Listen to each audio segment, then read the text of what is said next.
much. Let's get started, shall we?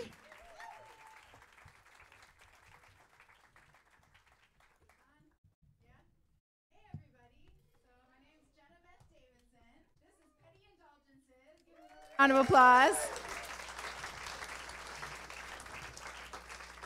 So thank you so much for coming to the Puppet Slam Nation. This is the first one for my company, Wits End Puppets.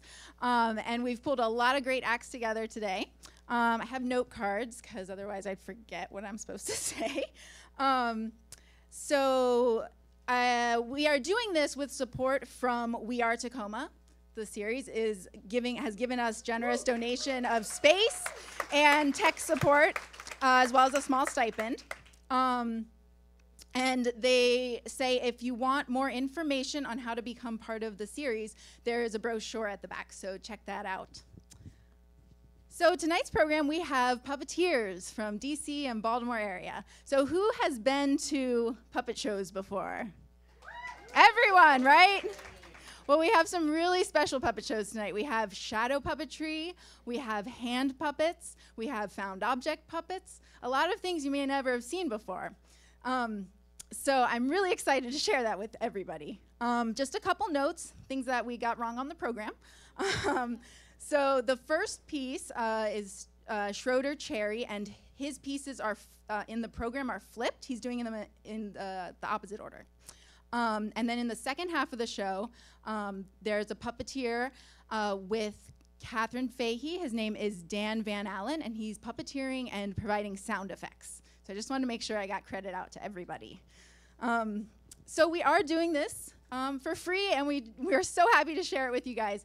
But we do also like to make money sometimes. So if you feel you can support us with any donation, we would be so grateful for that.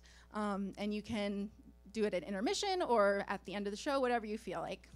Okay, and I think that's all I wanted to say. Yeah, enjoy the show. Okay.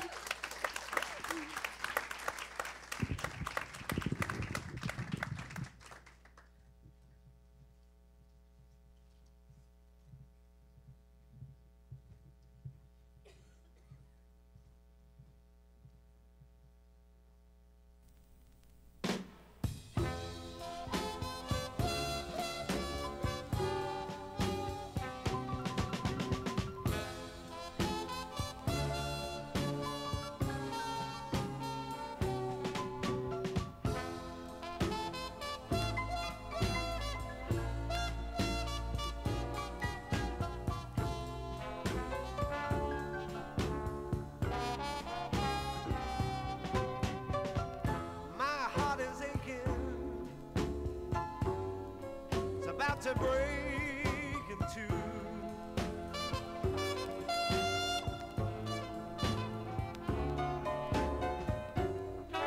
My head is reeling and I am feeling blue.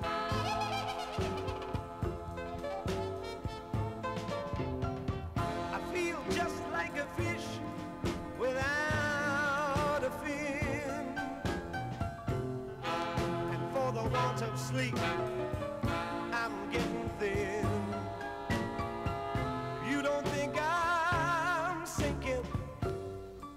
Look what a hole I'm in.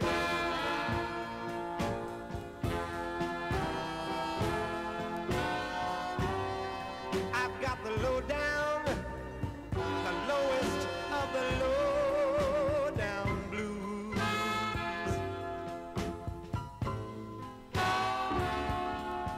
Yes, and it feels just like my crown sinking right on through my shoes. Oh, and it's not because I'm broke with all my clothes and pawn, but since that morn I woke and found my baby gone. With that mournful news, I got the lowest of the low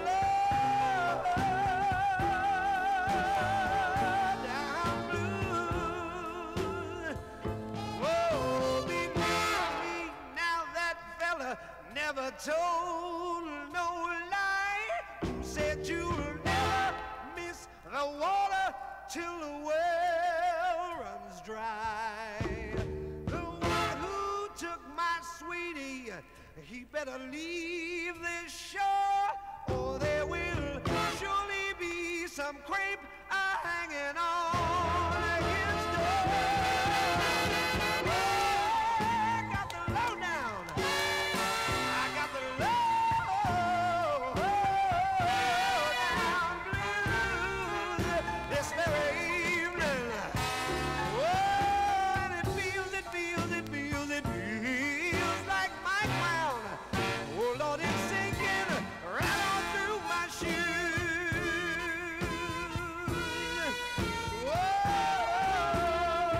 well, I lost my weight in gold, and I never, ever even sighed. But when my darling quit me cold, I nearly laid right down and died. With that mournful news, I got the lowest of the lowdown blues. Yeah. With that mournful news, I got the lowest of the lowdown blues.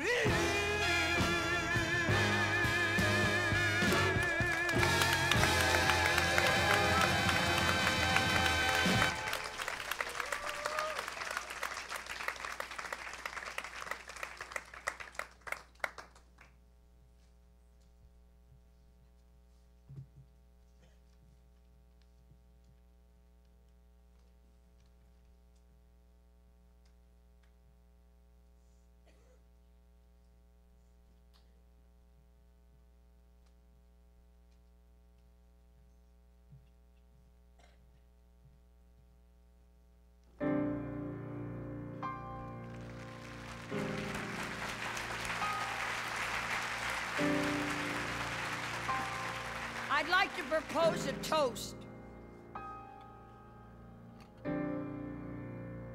Here's to the ladies who lunch. Everybody laugh. Lounging in their caftans and planning a brunch on their own behalf. Off to the gym, then to a fitting, claiming they're fat.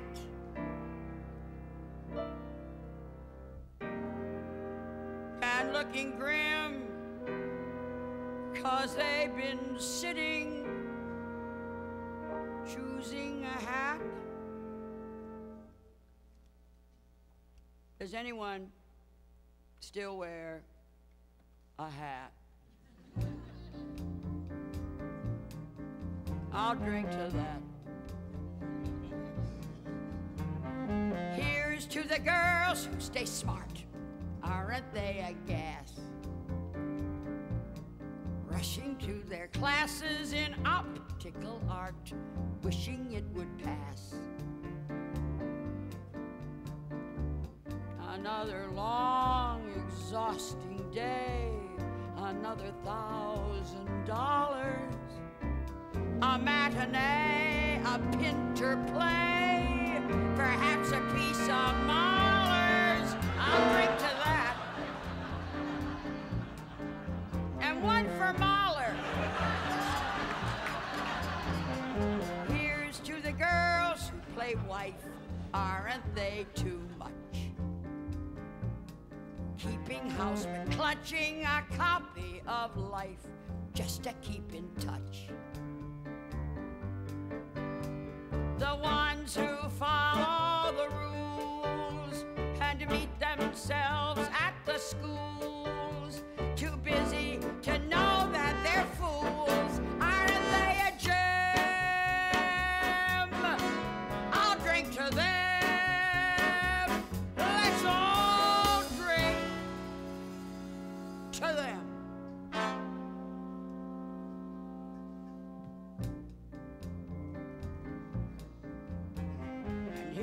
here's to the girls who just watch. Aren't they the best?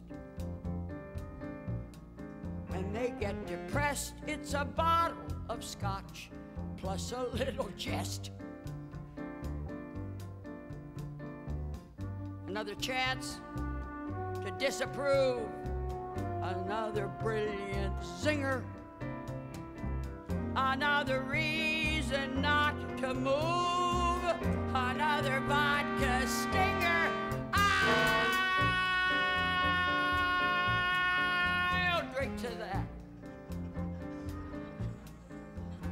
So here's to the girls on the go. Everybody tries. Look into their eyes and you'll see what they know. Everybody dies. A toast to that invincible bunch, the dinosaurs surviving the crunch. Let's hear it for the ladies who lunch. Everybody rise, rise, rise, rise, rise, rise, rise, rise, rise.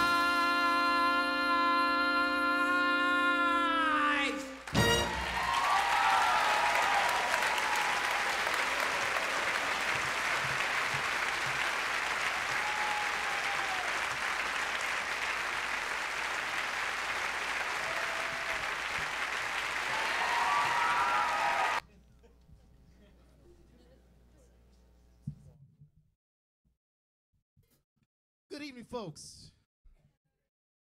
Oh, you can do better than that. This is going to be on television. Good evening, folks. Greetings, respect, and love on behalf of these fine gentlemen. We are Petty Indulgences, as was mentioned before. We're going to play another song for you, but I didn't want to get any further into the evening without just saying on all of our behalf that we are truly honored to be a part of this event. So thank you so much, Wits End, for having us. Thank you all for packing this room. This song is called Paris for Love. Let's have some fun tonight, huh? You guys seem so shy out there. Let's have some fun tonight, all right?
Picture of you not being here, and it's killing me inside and out.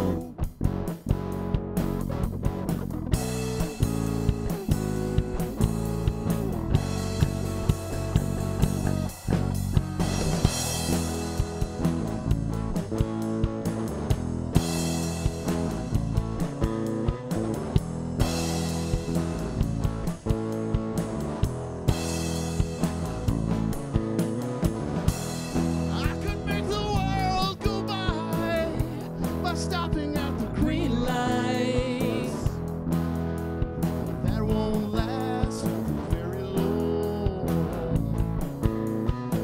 I could walk along an empty beach, imagining your sympathetic ear,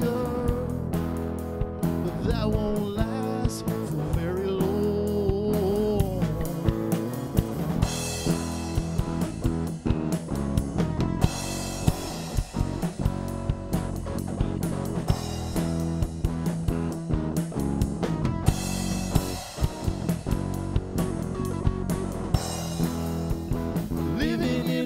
picture of you not being here, and it's killing me inside and out.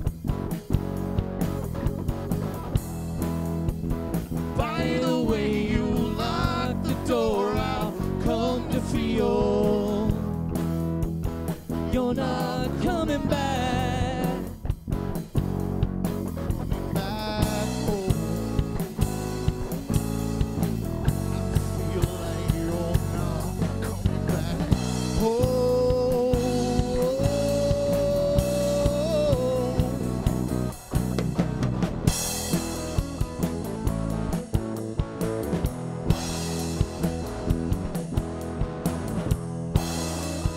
Living in a picture of you not being here. Living in a picture of you not being here.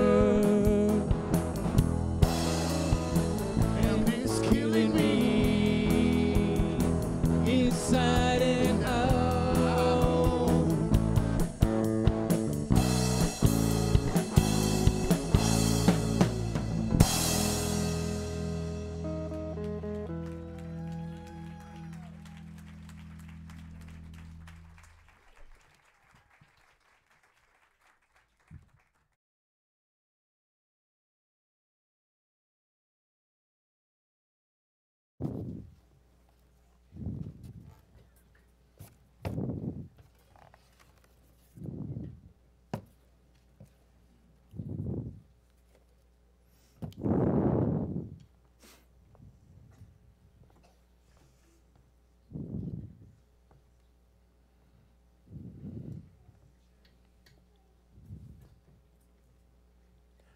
A girl named Louise lived away in the country where the land was bright and green. It was a lovely place to grow up. She would play in the fields and explore the woods nearby. But she was careful to never travel too far from her home.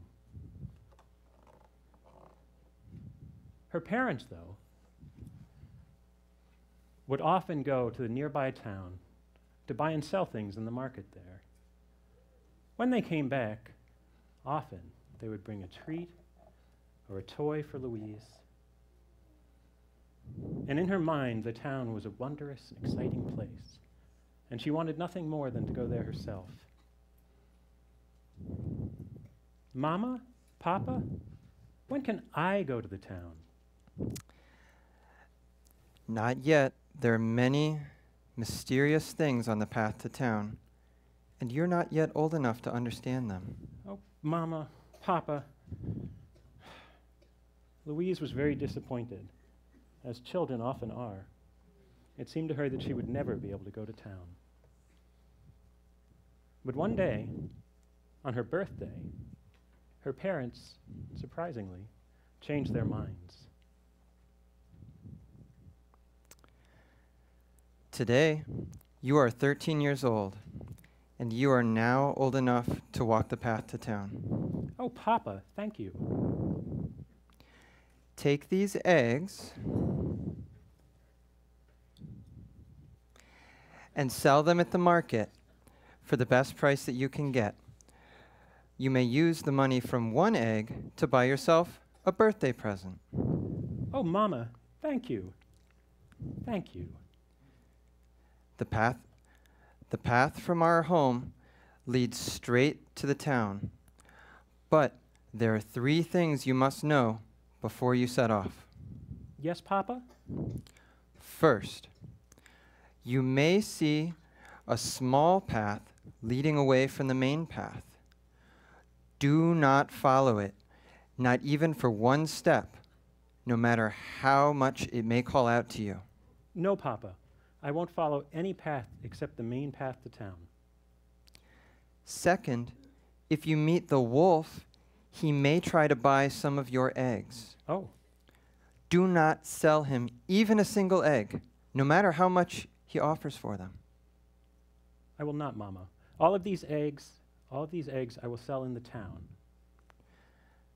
Lastly, when you come to the bridge over Ruby Creek, you must not touch even one single finger into its waters, no matter how inviting they may be. I will not, Papa. I will not. Thank you, Mama. Thank you, Papa. Louise had listened carefully to everything they told her, and she knew that she would not be led astray. She set off down the trail, thrilled by the promise of town.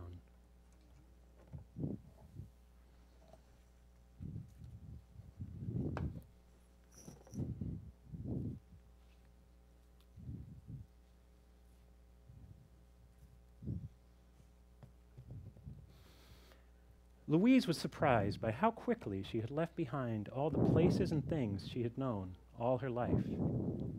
The flowers, the trees, even the hills themselves were new to her, and they captured her imagination. She walked on in her excitement, and before long, she did come to a little trail. A trail so charming and narrow as none she'd ever seen before. Oh my, what a beautiful trail this is. It must go someplace wonderful. Perhaps I could follow it a ways and see where it goes. In her excitement, Louise had already forgotten what her father had told her about the path. But she remembered. Oh, no, I have to stay on the main track. And I have to be more careful to remember what Mama and Papa told me. And so she walked on.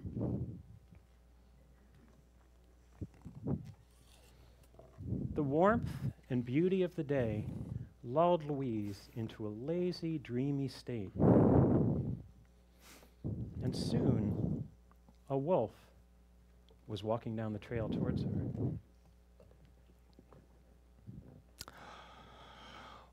What lovely eggs you have there. What? A wolf? And you said something. Your eggs. They're so beautiful.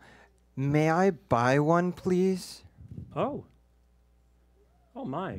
Well, my Mama and Papa told me to bring these and sell them in the market in town. But perhaps, for in her dreamy haze, Louise had half forgotten her mother's warning about the wolf. Dear girl, I will give you this whole bag of gold just for one egg. What?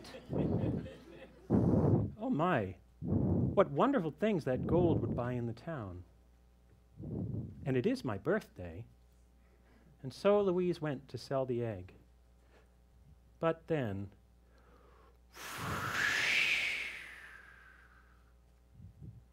a sudden fresh breeze blew through and woke Louise from her daze. Oh my! Now she remembered her mother's warning. No, I won't sell you the egg. I won't sell you a single egg. Fool of a girl, sell me that egg! Ha! Will not. And with that, Louise walked on, leaving the wolf to find another child to tempt.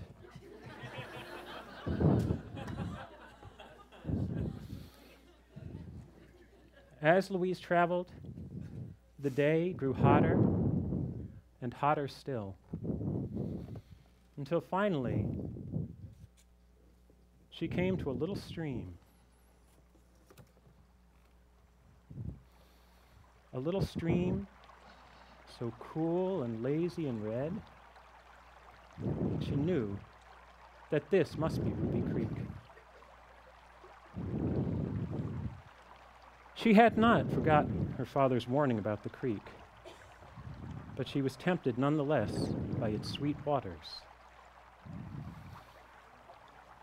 Oh, the day was so hot. Papa said not to go in the water, but the day is so hot. Papa said not a single finger in the water, but perhaps I can dangle my toe, just a toe in the water, and what could that hurt? So Louise put her foot to the water. And when her toe touched the rose-colored water, a wave of refreshment and relaxation came over her, as she had never known in her life. Without even thinking, Louise dangled her legs in the water and felt the cool, calm beauty, and was drawn more and more to the creek, until finally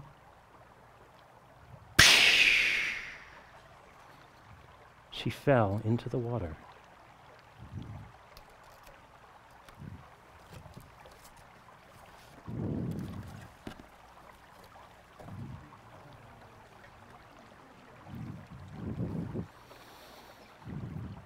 As Louise sank through the cold, cold water, a calm came to her and hung a gauze between her mind and her thoughts. At the same time, her body began to change. Her dress and her hair and even her skin took on a sparkling sheen.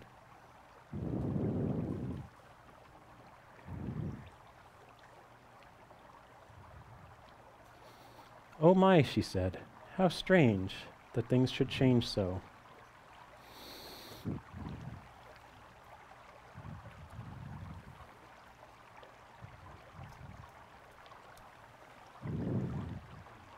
And still the changes continued. Her legs drew close together and her fingers webbed. "Oh my," she said, "how strange." But all of this she observed as if it were happening to some child other than herself. And still the changes continued.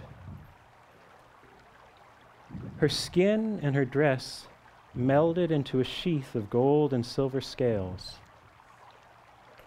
She found that she could breathe the water just as if it were air. And no more did she feel any desire to ever leave this creek. And these thoughts, vague and turbid though they were the last thoughts that Louise would ever have, at least insofar as anything you or I might consider to be thoughts. Her transformation complete, all that she would know from now would be such things as the feeling of the cold water rushing past her fins, or the hunger in her belly that would drive her to the bottom.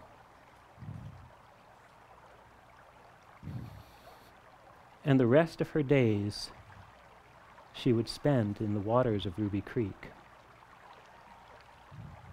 Now, Louise, or this creature that had been Louise, had lost any sense of time passing. But in fact, she had now been in the creek for many hours, and in this time her parents had grown worried and set out to find her. They didn't see any footsteps leading down the deceptively beautiful little path, so they knew that she had not been drawn that way. They saw the wolf still skulking about eggless with his treacherous little bag of gold. And so they knew that she had not succumbed to his wiles. But when they came to the shore of Ruby Creek and they saw the basket of eggs abandoned there, and they saw the fish deep in the water, then they understood what had happened. A great sadness came over them, but also a great resignation. For they knew that nobody who falls into Ruby Creek will ever come out again.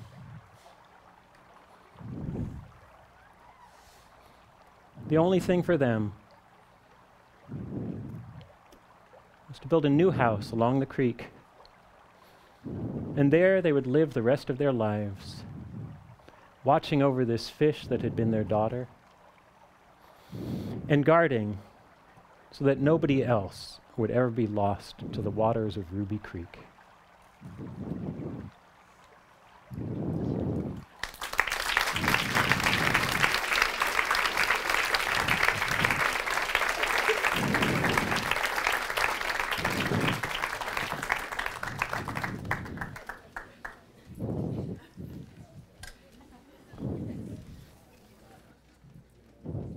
How beautiful was that? Very powerful. Very powerful.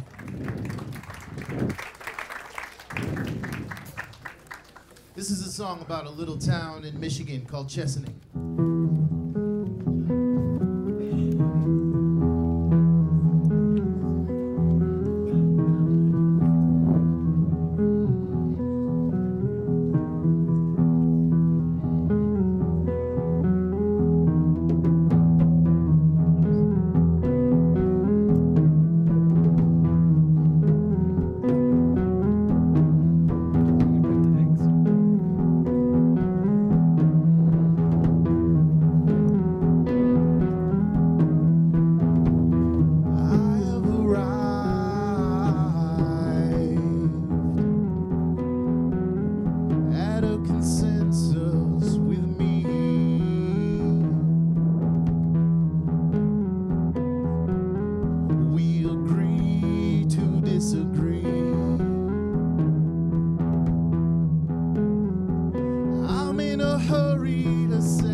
Don't expect the price to change.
said your name in an empty room.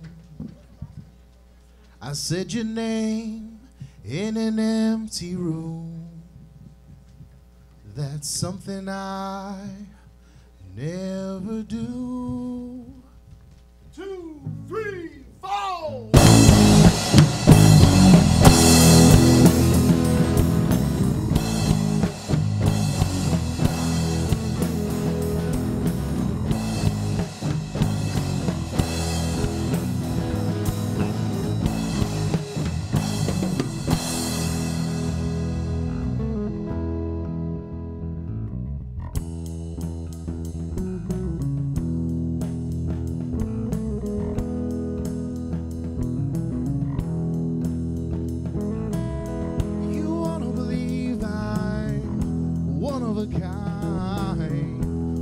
The good guys.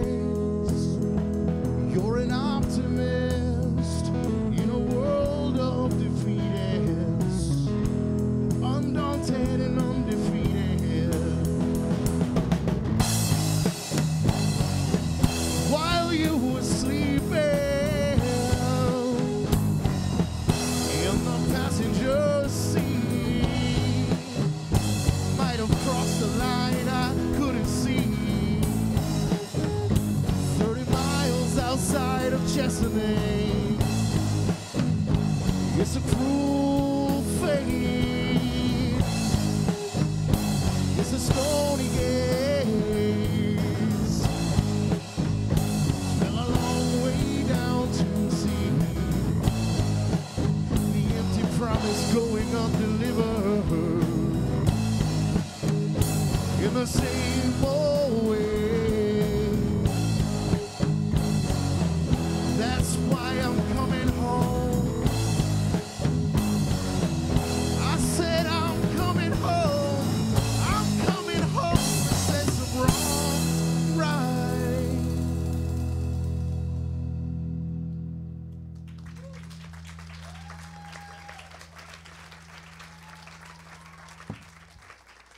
Me, me, me, me, me. Me, me, me, me, me, me. Me, me, me, me, me. Me, me, me, me. Holler if you can hear me. If you can hear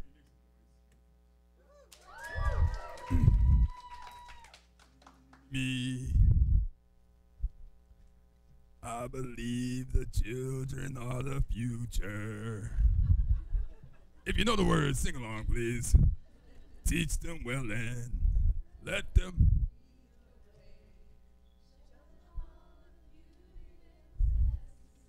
Oh, okay. Sound good. You sound great. The lie. You're trying to upstage me. This is my therapy, not yours. Jeez. Hi, kids. Not the grown kids. Hi, kids. Hi, kids. Hi, kids. Louder than that at the same time. 1, 2, 3. Hi, kids. Awesome. I'm a school teacher. 2nd grade. And man.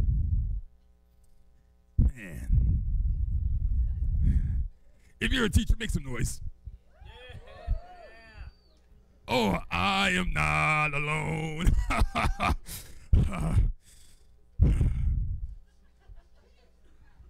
So, you guys know my woes. Cleaning up your classroom, decorating the walls. You know, and then you come in on a Tuesday, and all of a sudden, your glue and pencils are missing. Make some noise if you know that feeling. Oh, I'm by myself? It's just me. I got Walmart receipts, okay? Teachers, students, cover your ears. Cover your ears. Teachers are the bad guys. Shh. Hey, you're supposed to have your ears covered. Go to detention. But no, in all seriousness, the only reason I need this therapy is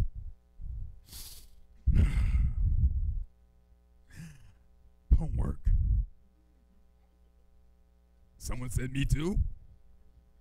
Homework gives me the blues. Those awesome down home righteous blues. 'Cause some kids turn them in. Some kids' dogs ate them.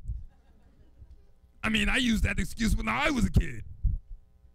Raise your hand if you ever used that as an excuse. Raise, come on, come on. Be honest. Lady in the yellow, you win a prize. But no, seriously. If you know the words, sing with me again. Show them all the beauty.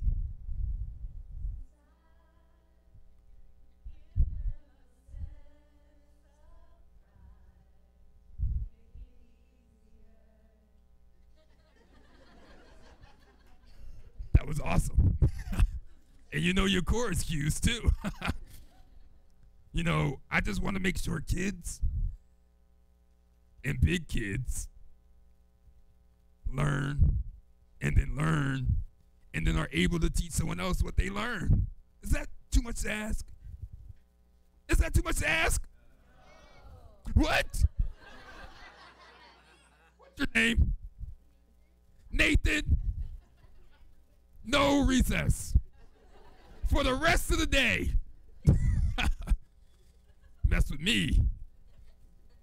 I get the last laugh around here, guy. You know, it's guys like Nathan that make my job hard. They make me not want to have macaroni and cheese and oodles and noodles at night. You know they don't pay us much. Someone got a raise? Someone want to give me a raise? What? Nathan? Go to the principal's office. You want to be part of that? Come here, Nathan. Come here, Nathan. Come on up here. Be careful. Put it there, buddy. You have 3 days of recess taken away, and you have 10 years of homework. Go back to your seat. I don't care. Me either, I don't have to do it. But no. I needed this, guys. And you guys look lovely. Put yourselves around the block.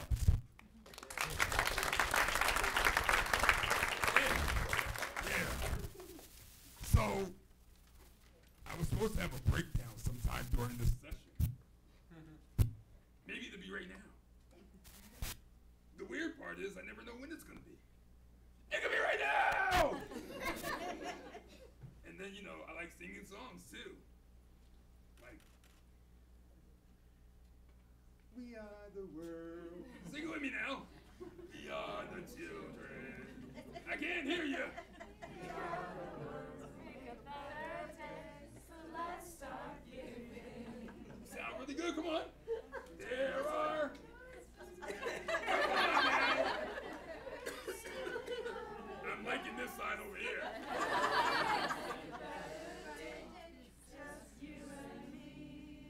Oh, okay. You sound great.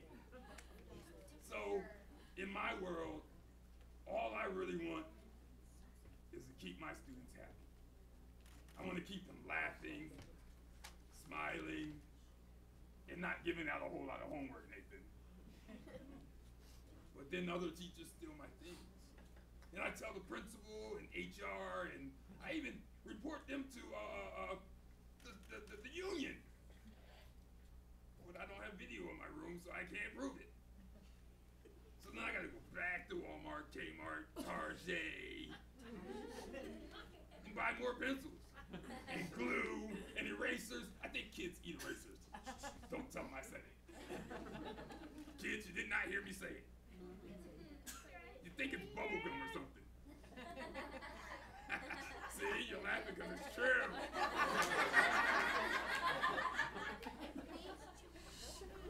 But you know, all I want them to do is be happy. All I want them to do is smile. All I want for them to do is be able to laugh. On the count of 3, kids, I need you to do me a favor. Pretend like someone's tickling you and laugh. Oh, no. Wait, I didn't count to 3 yet, Nathan. 1, 2, 3.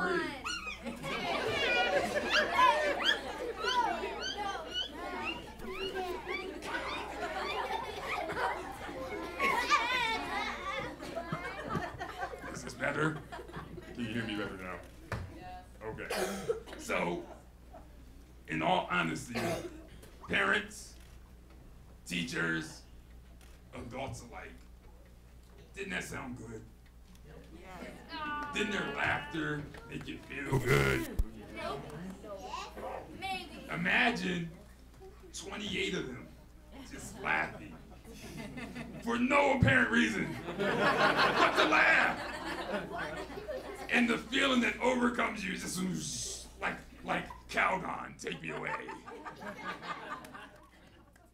But imagine that infectious, healing, amazing healing feeling that you get, that laughter brings, if you had a world of childlike voices laughing at the count of 3. 1, 2, 3.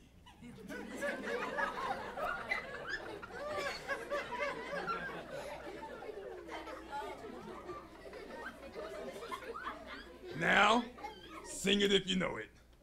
Let the children's laughter remind us how we used to be.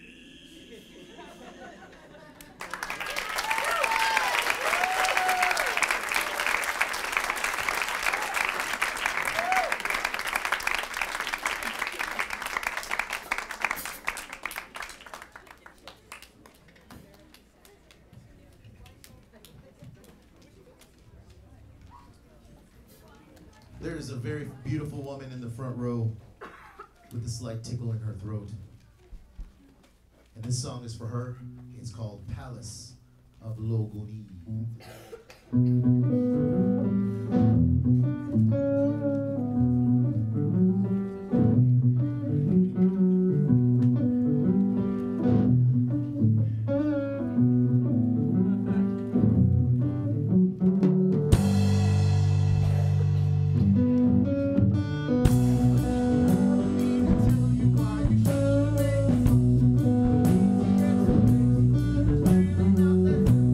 But as I weigh my options, there's a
Hello. Hello, everyone. Welcome to Kitty's Corner. We've got a great show for you. So let's give a great big welcome to the host of our show, Kitty! Thanks, Puppy, and thank you for coming. Today on Kitty's Corner, we are going to interview some special guests who work very hard every evening to get you ready to go to sleep and dream. That's right, we're going to meet the bedtime crew. These are some of the folks who make getting ready for bed for all you little kids so special. Are you ready to meet them? Great, Puppy, set down our first guest.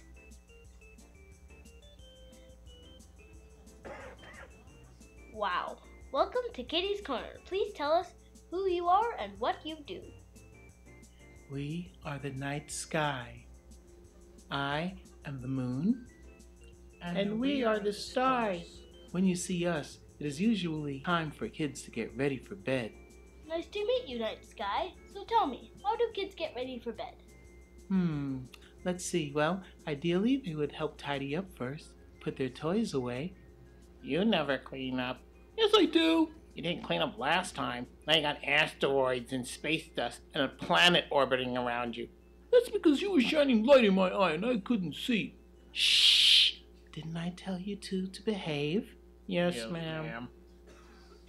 And after putting away toys and stuff, it's time to clean themselves up. You know, washing up, brushing teeth, then maybe a little story time, hugs and kisses, big lights go out, they get quiet, they might curl up with a cuddly toy. You know, different families do it their own way, but it's something like that.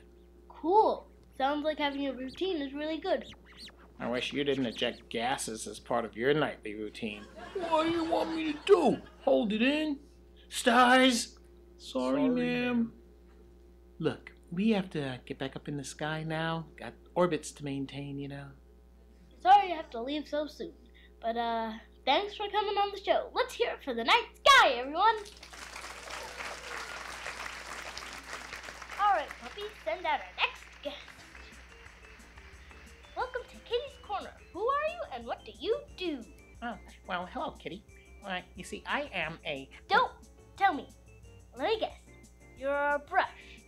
You're kind of small, though. Yeah, see, I'm a special kind of brush used for... Wait, don't tell me. Let me guess. You brush the hairs of people with really tiny, itsy-bitsy heads. No, that's not it. You see, I brush the... Wait, don't tell me. Let me guess. You brush mustaches and beards of pirates. Arr, mate! No, that's not what I do. I am a... Don't tell me! Uh, Don't tell me. I've got it. You're a brush for the fur on hamsters. Little, furry, tasty, cute hamsters. No, I am a toothbrush. Huh? For brushing teeth. Teeth don't have any hair to brush. What? Don't you know the food in the cavity is... No, oh, I'm done. Okay, I'm out of here. Wait, where are you going? I wasn't finished with... Okay then, a little touchy and insecure if you ask me. Oh well, the show must go on. Puppy, send out our next guest.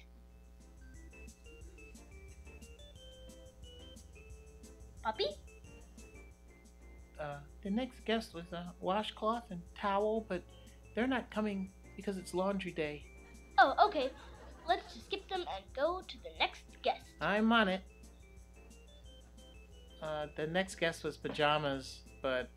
Let me guess. It's laundry day. Yep. I'll skip pajamas and send in the next guest. Sounds good. Sorry, but the next guest is using the bathroom. What? Okay, I'll just wait then.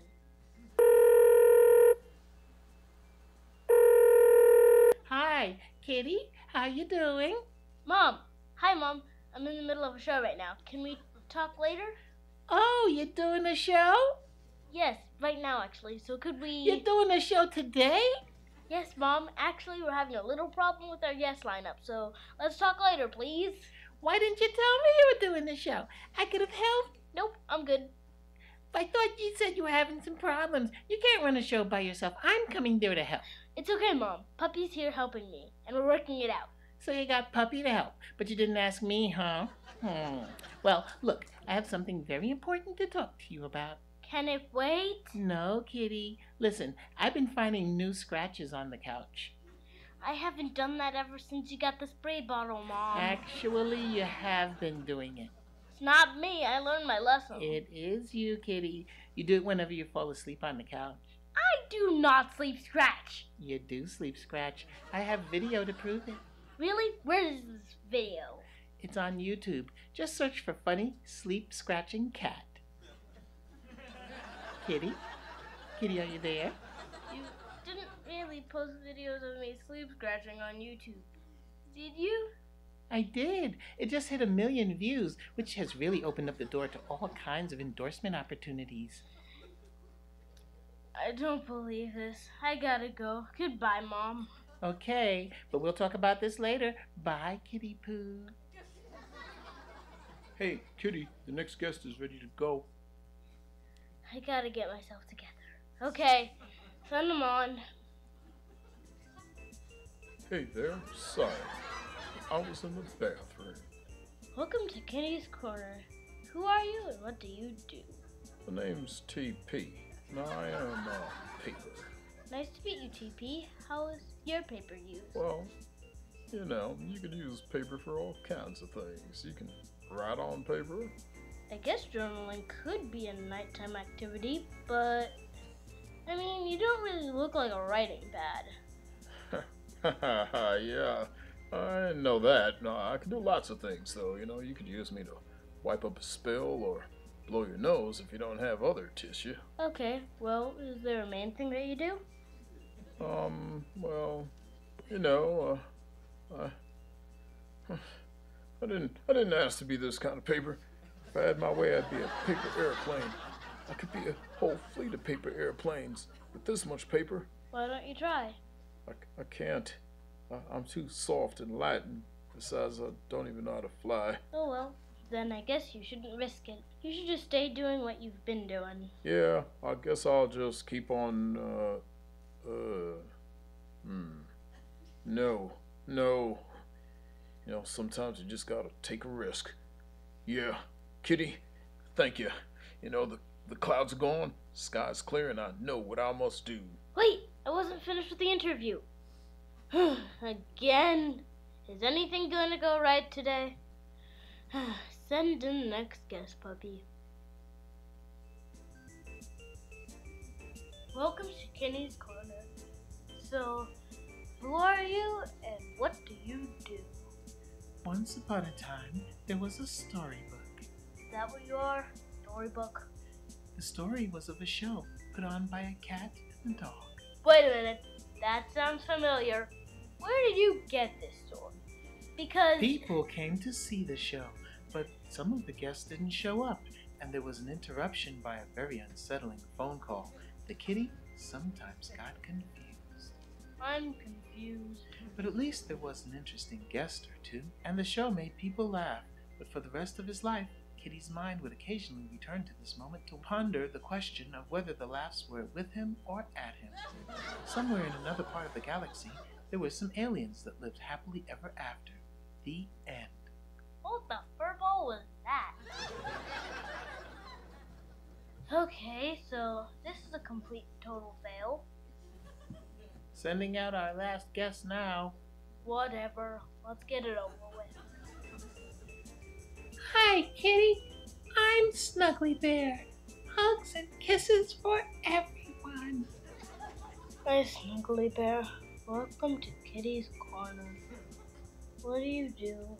Well, some kids like something soft and cuddly to hold on to when they go to sleep. They can hug me. That's good. Thanks for coming on the show. Aw, don't be sad. Be happy. All I wanted to do was have the perfectest, most coolest show ever. Well, just stay positive, and I'm sure it'll all work out. But it's not working out. Oh, don't worry about that. Just do your best, and I'm sure. But it's all going wrong. Some guests didn't show up, and my mom called to tell me that 1 million people have seen me sleep scratching on YouTube. I'm not even sure what the storybook was getting at, but it didn't make me feel good. I tried so hard, it's just not fair. I think I want to go get stuck in a tree somewhere. Listen, Cat, I had enough of your whining. What's happening? Your voice changed. Yeah, well, this is my real voice. That other voice is for the kids. Look, Cat, Kitty, whatever your name is, nobody said life is fair. I mean, I have to talk in that god-awful squeaky voice whenever kids are around. Then at night, some of these small humans hold me in a vice grip, drooling on me and stuff, till the sun comes up. Yeah, right, it's disgusting. And I'll tell you something else. Maybe their breath is fresh after brushing their teeth at night, but by the morning, not so much. But I deal with it. Look, hugs and snuggles are in short supplies these days, so I'm taking one for the team. And do you know what the team is, Cat? The team is life. We're all in this together. We are all dreamers. This is you realizing your dream. So you had a few bumps in the road, so what? Now, hold it together and finish your show. Wow, you're right. Bet your furry tail I'm right. Oh, I mean, No problem. Rainbows and butterflies. Thanks, Bear. Thanks so much for coming on my show. Oh, you're so very welcome. Hugs and snuggles. I love everyone. Goodbye, kitty. Let's hear it for Snuggly Bear. I guess Snuggly Bear's right. The show didn't go that bad. Actually, I think it was pretty good, considering. But, you know, I couldn't have done it without my good friend Puppy. Hey, Puppy, come out, take a final bow, wow, meow with me. I can't. I'm doing something with TP. What? What are you doing with, TP? Almost finished. Okay, all right. One more, and there. We're done. This is the control tower. TP, you are cleared for launch. Roger that.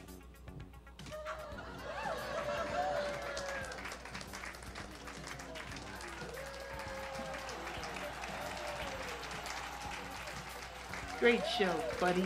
Let's get out of here. Thanks for coming, everyone. Bye-bye. Bye.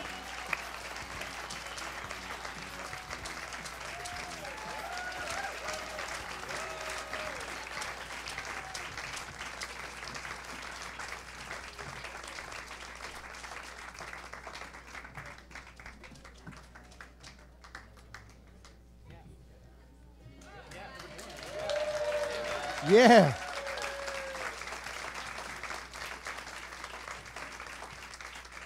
All right. All right. I have been given a wireless microphone, which is trouble for all of you. But right now, the only thing I'm going to use it for is to tell you that we are going to take a tiny, short little intermission here. If you need to use the restroom, go right ahead. If you need to step outside for a moment, when you hear us get started again, come on back in. We're going to have more puppetry for you, all right? Y'all having a good time? Yeah? All right, tiny intermission. Come on back.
triumphant return.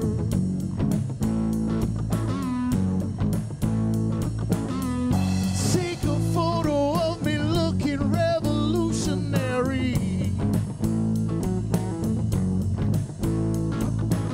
Strolling out of a building that's starting to burn.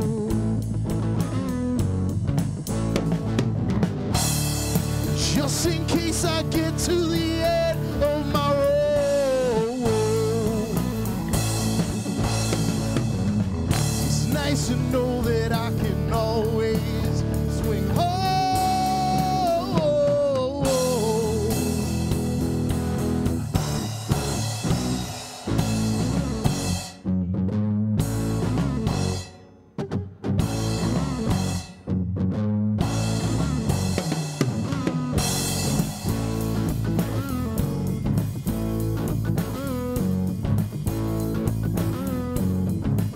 She said, today I feel a little too old for rebellion. Now, I don't mean that as a value judgment.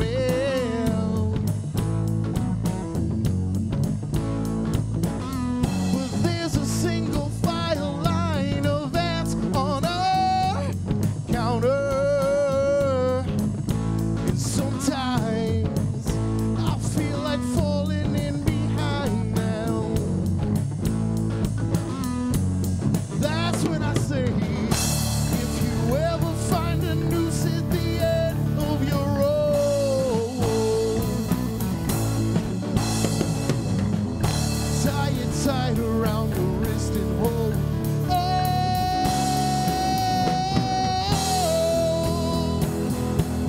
hold on, hold on, hold on, hold on, hold on, hold on, hold on.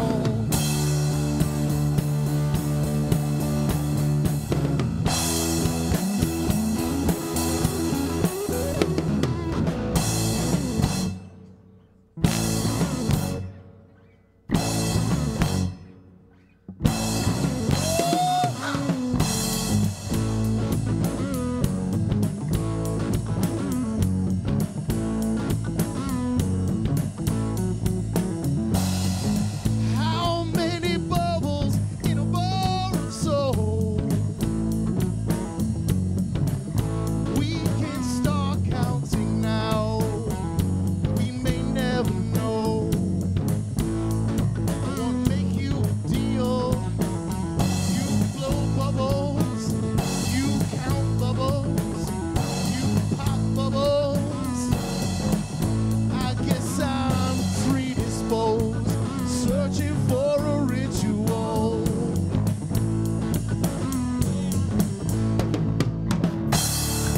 What will we find at the end of our road? Silent reason, never have to go it alone.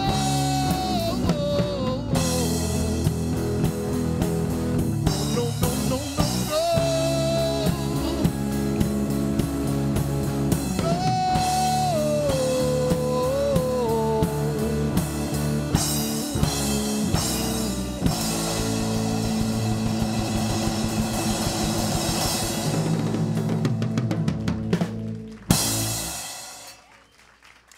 Thank y'all. We gotta hang out in Takoma Park more often.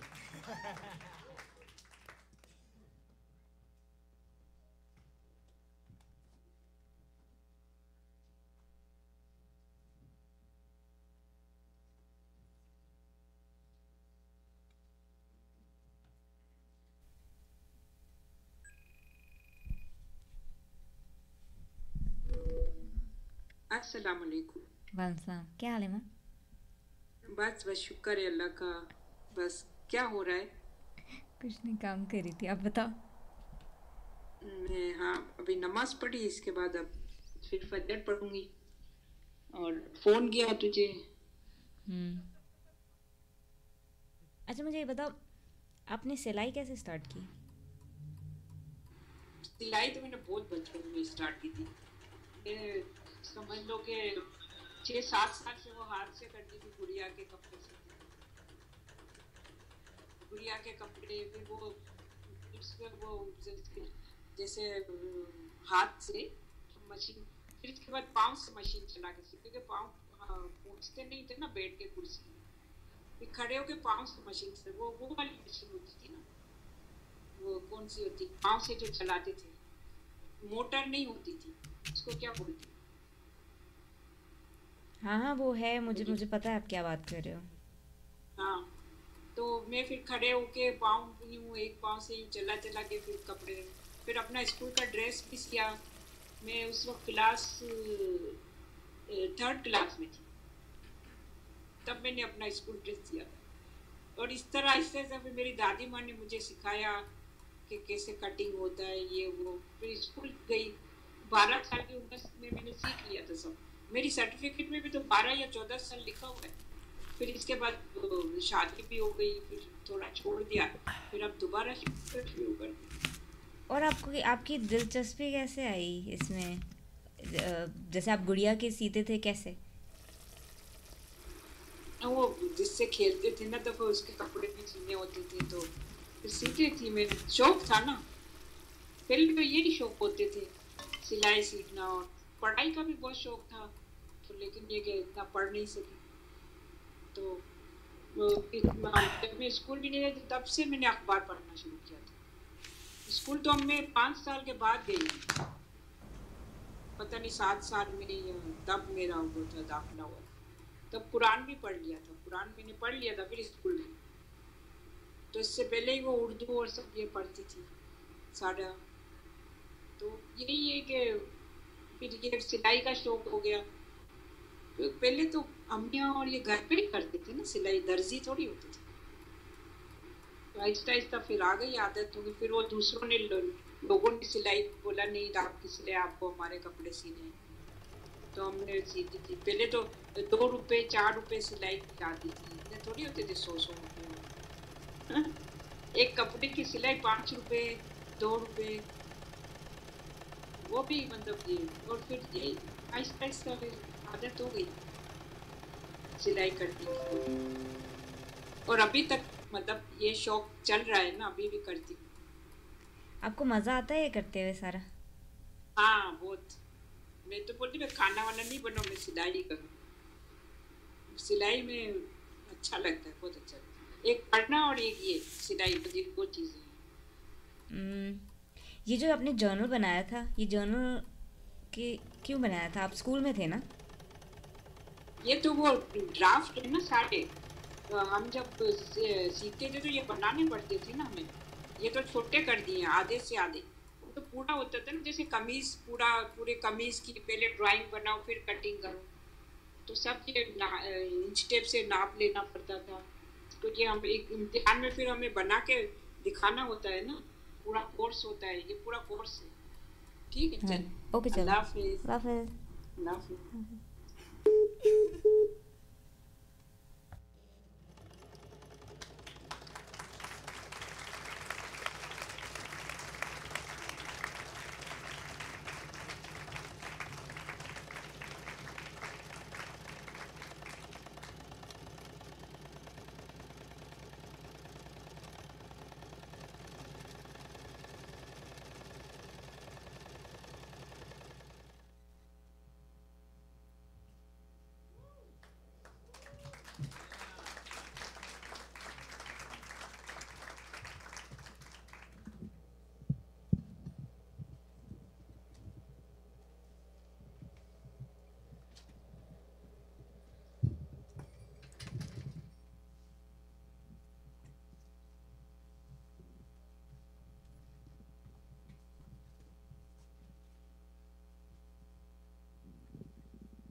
Let's have another round of applause for Hamida and her amazing animation.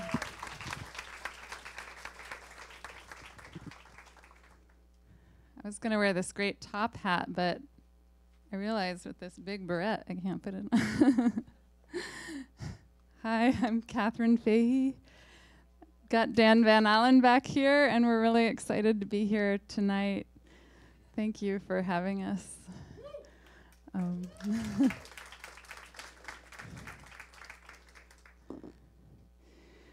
We are going to do a couple crankies for you tonight. Raise your hand if you've seen a cranky before. Oh, excellent. So for those of you who haven't, it's a scroll in a box, and I'm going to crank it, and the scroll, most of it's over there now, and at the end it'll be over here. So you'll see it moving across. So we're going to do two stories for you. This first one, it's an American folk tale, an African American folk tale from Louisiana. I learned it from the Moonlit Road Storytellers. Veronica Bird tells it on their site. If you want to check it out, she tells it much better than I do.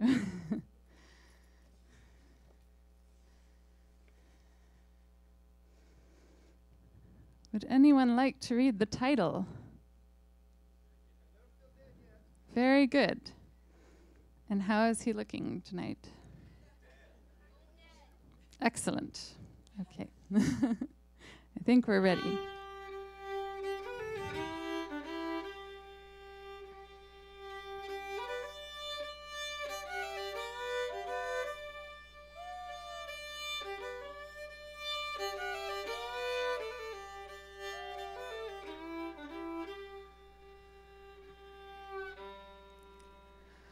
One morning, in a small shack deep within a Louisiana swamp, Sister Jones awoke with her start. She looked at her husband, who was sleeping soundly beside her, and she was a bit uneasy, for she had dreamed of a beautiful wedding, and she had been taught since the time she was little that to dream of marriage was a sure sign of death. Sister Jones laid there, and she wondered. She wondered who would be the one to pass from this earthly life to the next, she or her husband Cephas. Well, about a week later, she got her answer. Her husband, who'd been suffering with the consumption, took a turn for the worse and slipped from this life into the spirit world. Now, Sister Jones was sad to see her husband go, but she should have seen it coming, for she had been warned by the dream.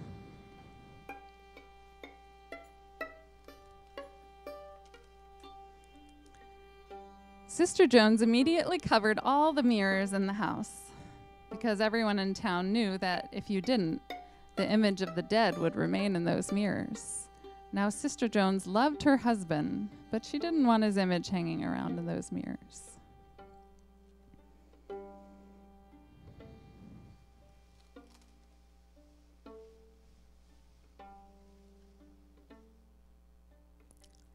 The next day, Sister Jones buried her husband. Afterward, she and the mourners were just sitting around the house, talking about how they were going to miss poor old Cephas, stubborn though he was, when the front door swung open. A cold breeze filled the entire room, and in walked Cephas. He walked right up to the mourners and said, "What's all this about? Y'all act like somebody's dead." Who's dead? Well, needless to say, by this time, all the mourners had jumped up and ran clean out of the house. But the widow Jones, who was still very frightened, managed to blurt out, "Now, Cephas, you know you're dead. Why are you hanging around here in the living room and not in the graveyard?" "Dead?" said Cephas. "How come you say I'm dead? I sure don't feel dead." Well, the widow Jones was quite confused by now, but she simply told him, "You may not feel dead, but you sure look dead as can be. You better get back to the graveyard where you belong." Now, even though Cephas was dead, he was still very stubborn. He said, "No, I'm not going back to the grave until I feel dead." and he moved closer to the fire to warm his cold hands and feet, all the while giving the room an icy chill.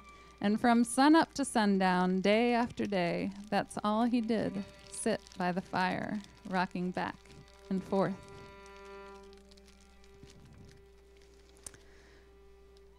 Well, after a few weeks of Brother Cephas just sitting around, things started to get bad in the household. Cephas turned a funny gray color and he looked real dusty. Every time he'd move, his joints would creak and crack, and as the days wore on, he'd creak and crack more and more. The widow Jones, who hadn't received any company since her husband's untimely return, began to wonder just how long this corpse would last. The insurance money refused to pay the insurance because Cephas declared to everyone that he was not dead. To make matters worse, the undertaker threatened to take the coffin back if Cephas refused to lie in it. Now the widow Jones needed that insurance money awfully bad, and what's more, she was getting really tired of her dead husband sitting around the house creaking and cracking. She tried to convince Cephas time and time again to get back into the grave, but each time he'd protest. "Leave me alone. I'm not going back to that burying ground until I feel dead, and I don't feel dead yet." The widow Jones just knew something had to be done.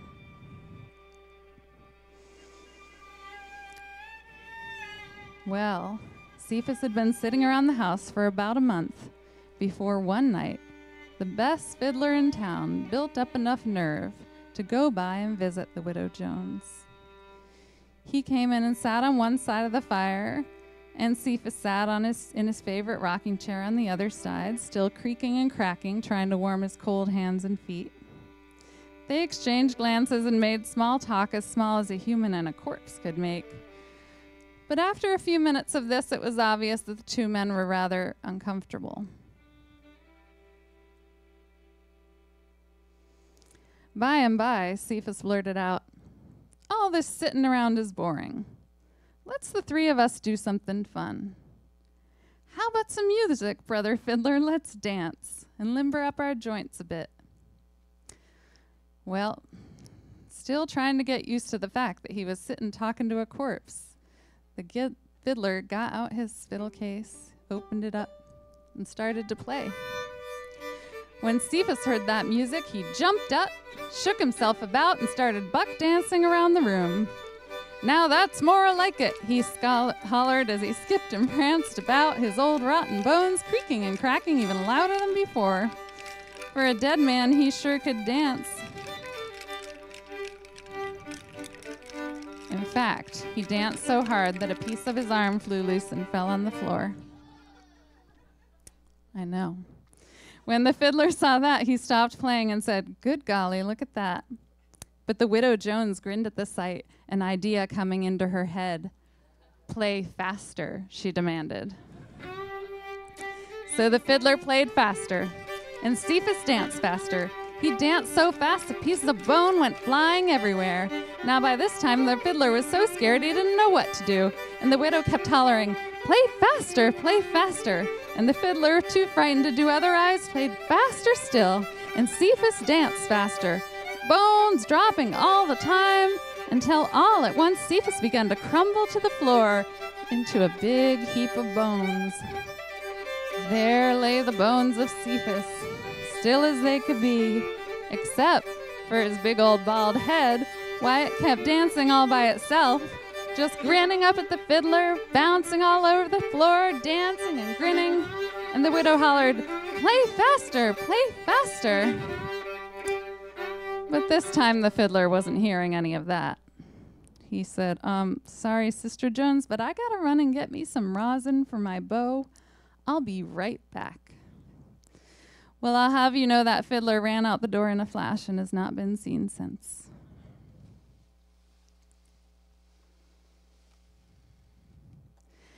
When the fiddling stopped, Cephas's bald head grinned up at his wife and said, "What happened to the music? I want to dance some more." The widow simply looked at the head and said, "The music has stopped, Cephas, and so have you. You have danced yourself into a big heap of bones, and now it's time for you to go back to the graveyard. Well, Cephas's big old eyes looked around, and he noticed he didn't have a body. So he sighed a big sigh and said, "Okay, wife, I guess I do feel dead now. Go on and take me back to the graveyard." So the widow Jones gathered up all the bones, and she took them back to the graveyard.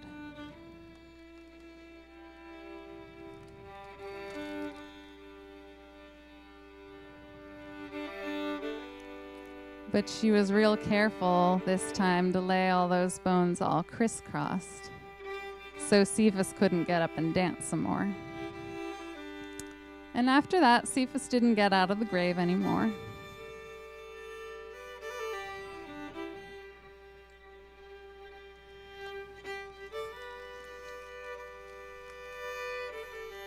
And it's sad to say the poor widow Jones remained a widow the rest of her life.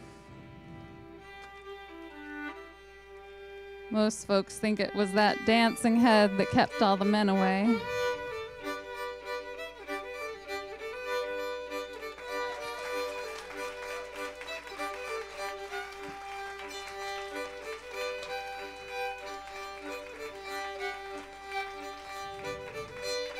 Thank you.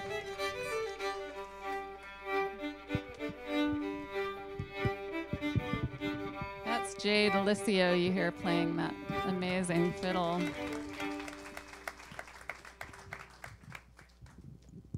He's a good friend and a great talent.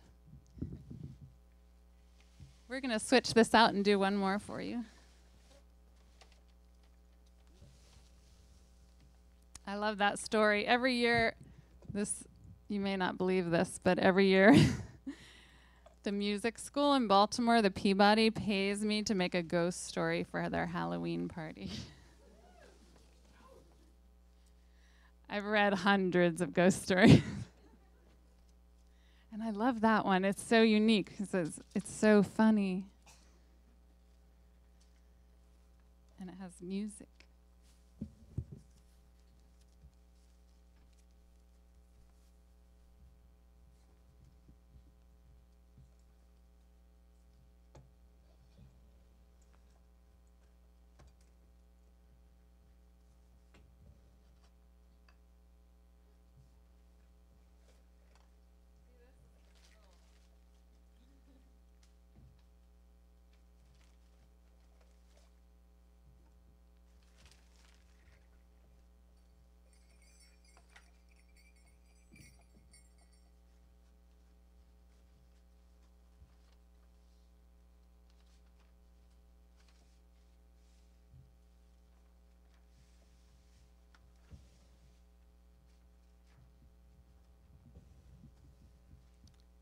Kind of like loading film in an old camera.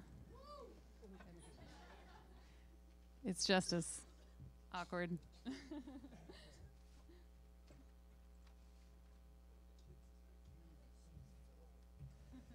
Yeah, do you kids know about film? There used to be this stuff.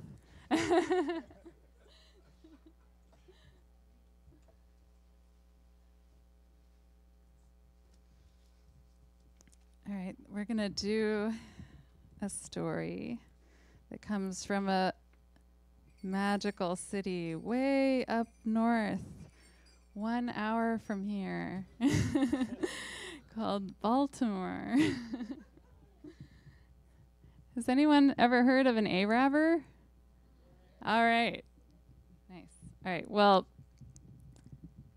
Dan Van Allen back here knows all about Arabbers. Arabbers work in Baltimore City. They sell produce from horse-drawn carts. It's become an African-American tradition now, and for some time now, I think. It's been going strong for 100 years in Baltimore. And my friend Robin told me this story about growing up in Southwest Baltimore. She's one of my good friends. And these are her childhood memories of the Arabers coming to her neighborhood and the magic and the community that they brought to her neighborhood. And we're very lucky to have Dan Van Allen with us. He's been working with the Arabers. Dan, he's been working with the Arabers for 20 years, right? And he was president of the Araber Preservation Society for 10 years.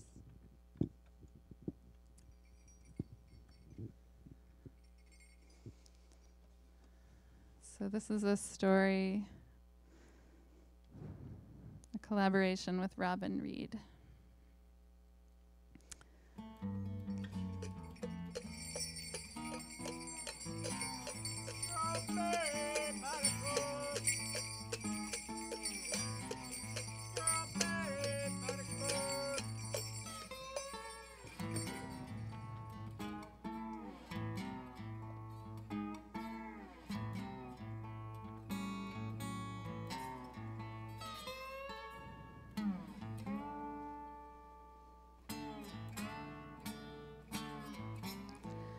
I don't remember them during the winter. My memories of them were during the summer. I remember them coming through during the summertime. We lived at 611 North Bradford Street. There were 6, maybe 8 row houses. We were in a section where each door was a different color. Ours was blue. Cerulean blue.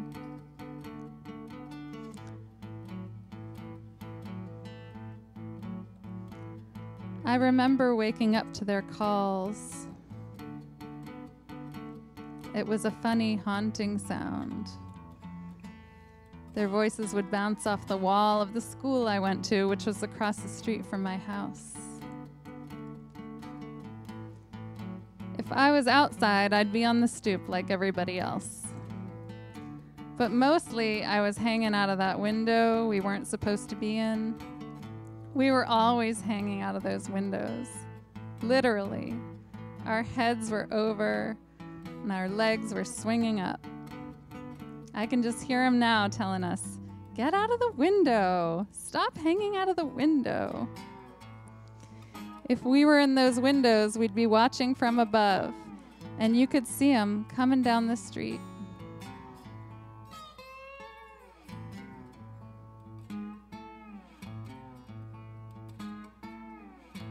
I can see it now even more. Empty echo, dramatic shadows. That's what I remember when I think of them coming down the street. I remember color more than anything with them. The colors red and yellow mostly. The wagons. And of course, I remember the fruit.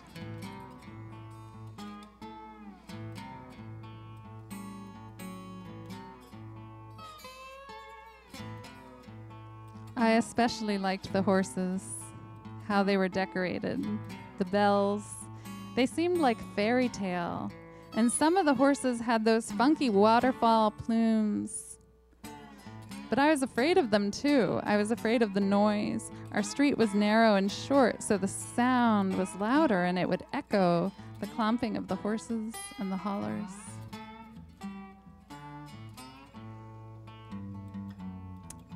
I don't remember the faces of the Arabers, but I remember their hands. If we were ever allowed to buy something from them, I remember their big, strong hands giving you change. Everybody went out when they were on the block. It was more important than the ice cream man. You heard the calls, you heard the horse clopping, that haunting echo coming down the street, and you knew you were going to get something good. I was a very small kid, but I recognized that it brought everybody out, and they talked to them, and everybody talked to each other. There was a warmth about it, for certain, you know?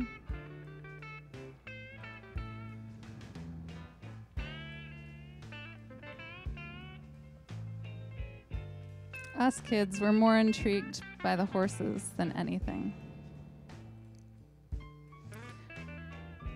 We looked forward to times when we were allowed to ride the horses. It was 25 cents, 50 with a Polaroid. The one time I did, it was my uncle who paid for it. He was my favorite uncle. I wasn't a fearful kid, but I was terrified. As a kid, they seemed like gigantic animals. They lifted us up and they put us on. I remember riding the length of our block from Monument to McElderry Street. I galloped up and down for a quarter. It was a real bargain.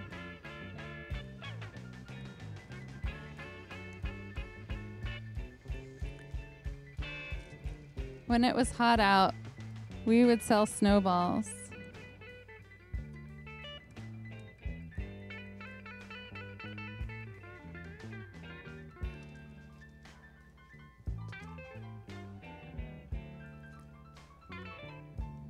We would watch them make brooms at the broom factory.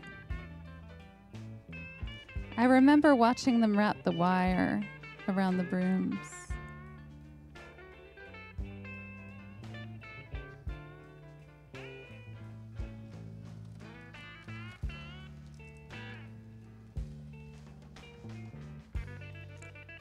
Even though it was a horse and wagon, a lot of kids associated them with Santa because of the bells. And they were magical, you know? They were very otherworldly. They didn't belong, but they definitely belonged. They were such a part of the neighborhood, the community, and everything. But yeah, they were Santa. Tropical Santa.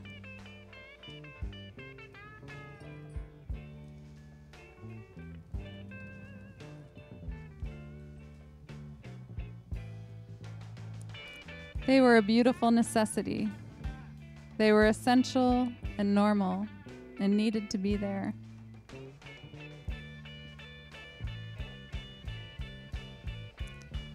They were a part of everyday life. They were definitely more fun than the supermarket. I forgot about being a kid. It was kind of a crazy little neighborhood, but it was special. It was a great place to be a kid. It was a happy house, a very poor house, but a very happy house. The whole neighborhood was very poor, but very happy.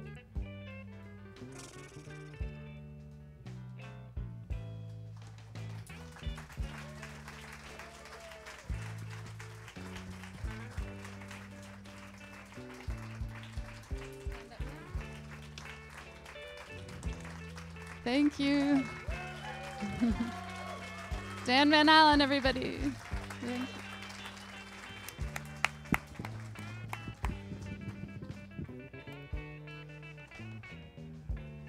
How about another round of applause? That was awesome.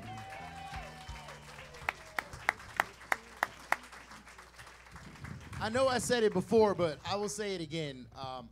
We are Petty Indulgences, and on behalf of all of the guys, I just want to say how inspirational and amazing this has been.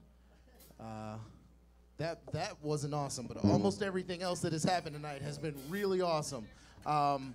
So I really did want to say to everybody who has performed so far, and even the folks that we're still waiting to see, thank you for being so amazing in what you do and so inspirational. A couple people talked to me in passing about enjoying what we do. Thank you very much for saying that. We don't want to play songs that people don't like, so it's always nice to hear that someone likes what we do. We do have a mailing list. If you want to sign it, feel free to come find us. We'll get you on the mailing list. You can see us again. We would love that very much. For those of you who are watching at home, you can catch us on Facebook, Instagram, Twitter, etc. Petty Indulgences is the name. I'm going to stop talking, and we're going to start rocking.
circle them with a heart.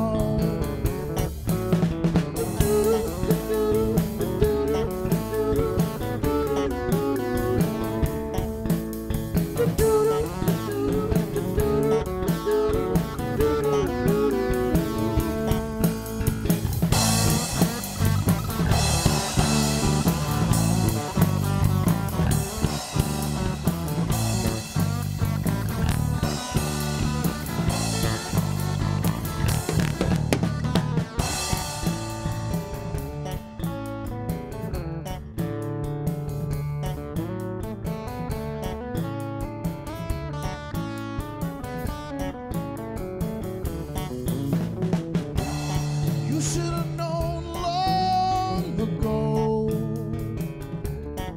Some memories don't fade.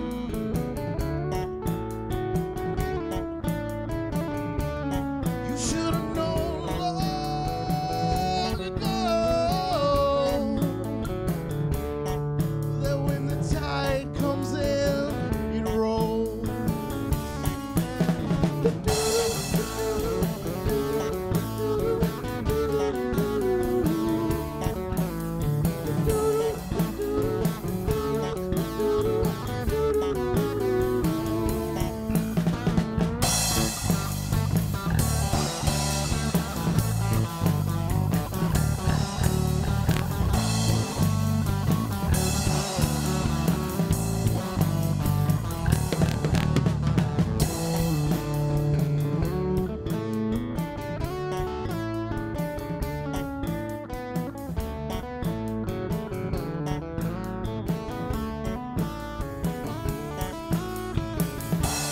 If I have to drive all the way up and over Independence Pass,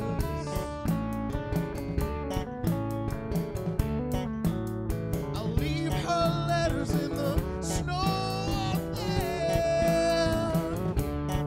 I'll let the spring rains wash them down again. If I have to come out there and find you in the winter of your morning,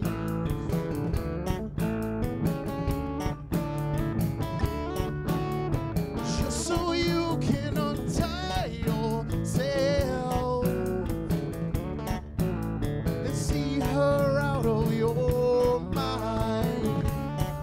And I will, I will,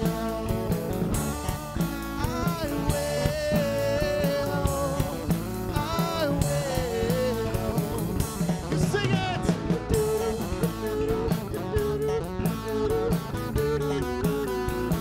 You can sing it too.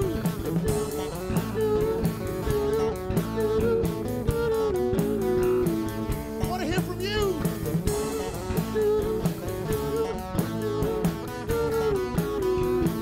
One more from everybody.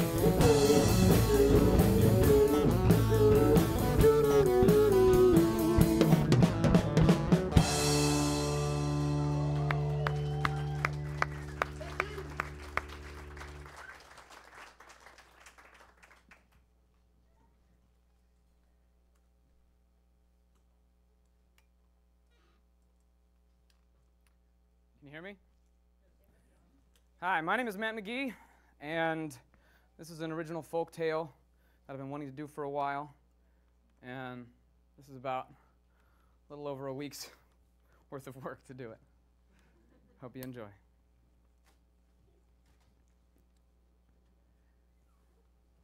Now, as far as I can reckon, there was no one a bigger fan of dying than old Possum. Most people either fear death, don't like to think about it, or welcome it when it's not their time. But old Death,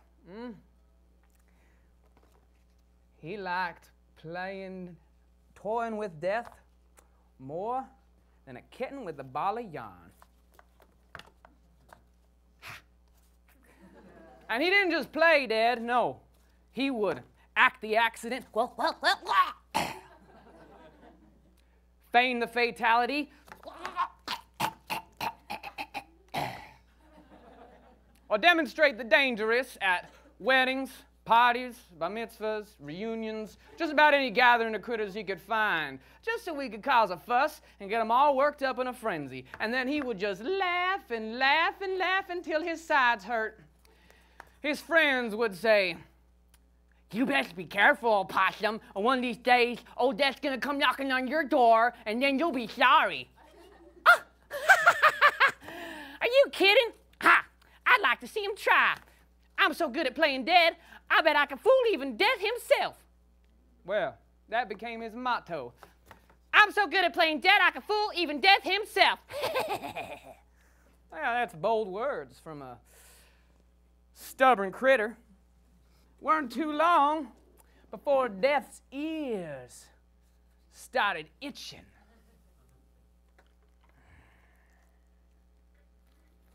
He began looking for Death.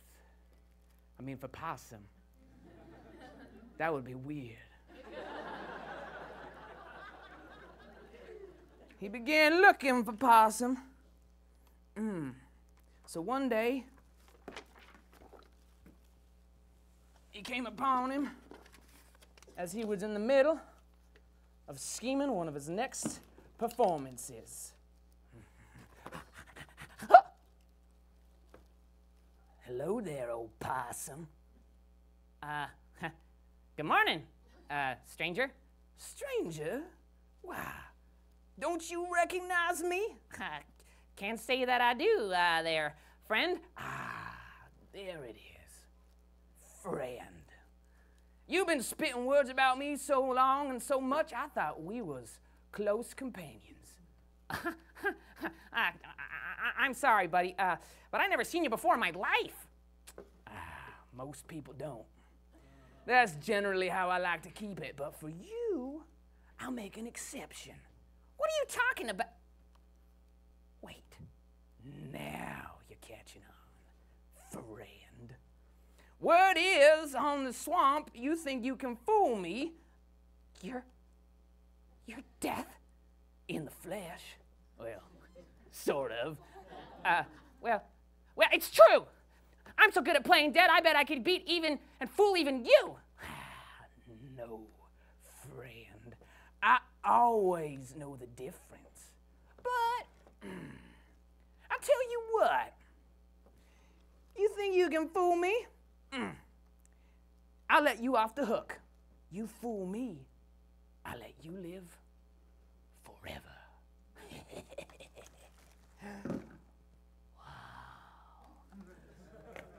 Immortality?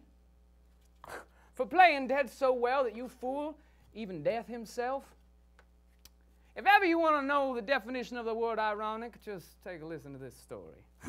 Well, that was too good a challenge for old Possum to resist. So he started scheming and coming up with what he thought would be the greatest performance yet, until one day, "Hey, Death, watch this!"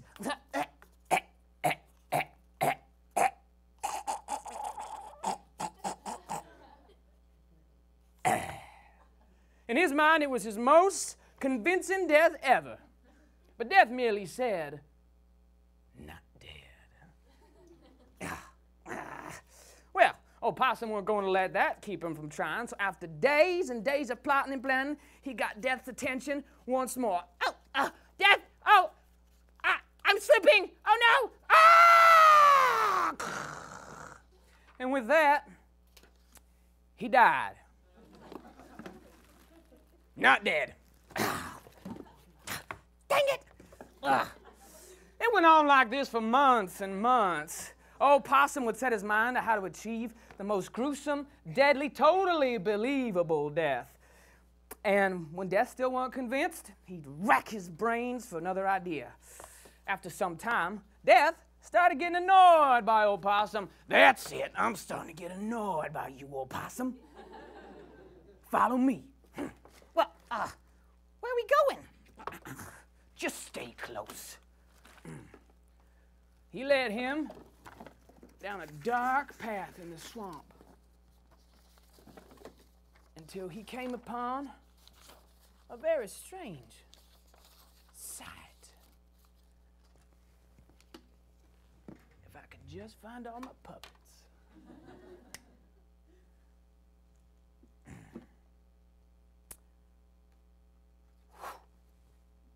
This is what dying really looks like. Observe.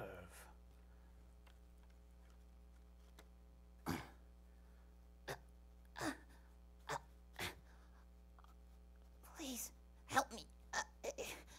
If I could only get my foot out. I'm sorry. That's not what I'm here for. I'm here to lead you to your next destination. But I don't. I don't. I know. I know.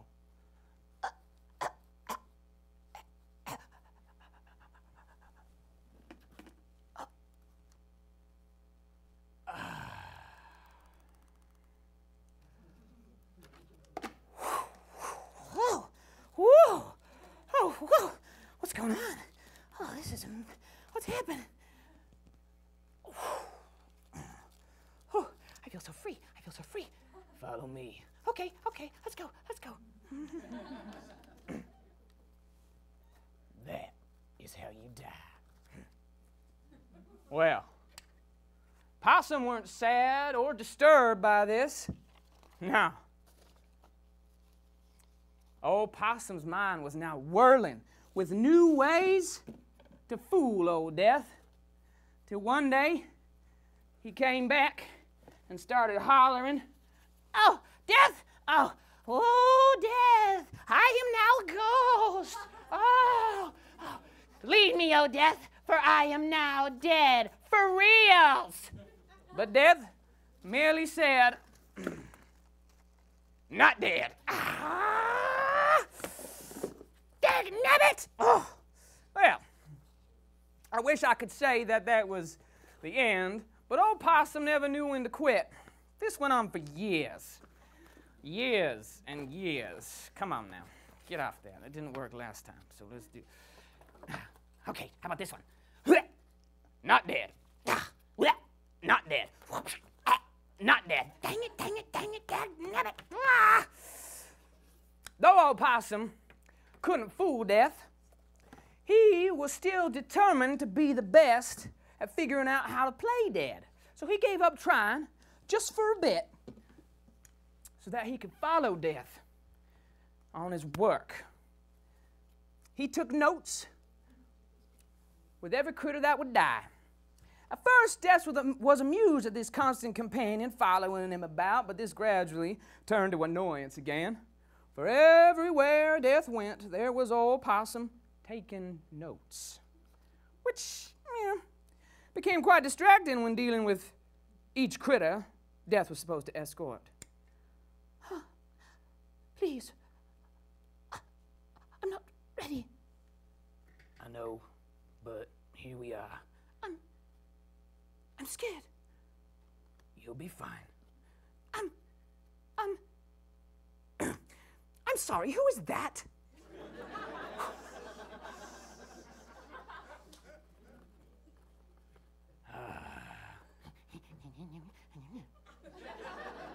Pay him no mind.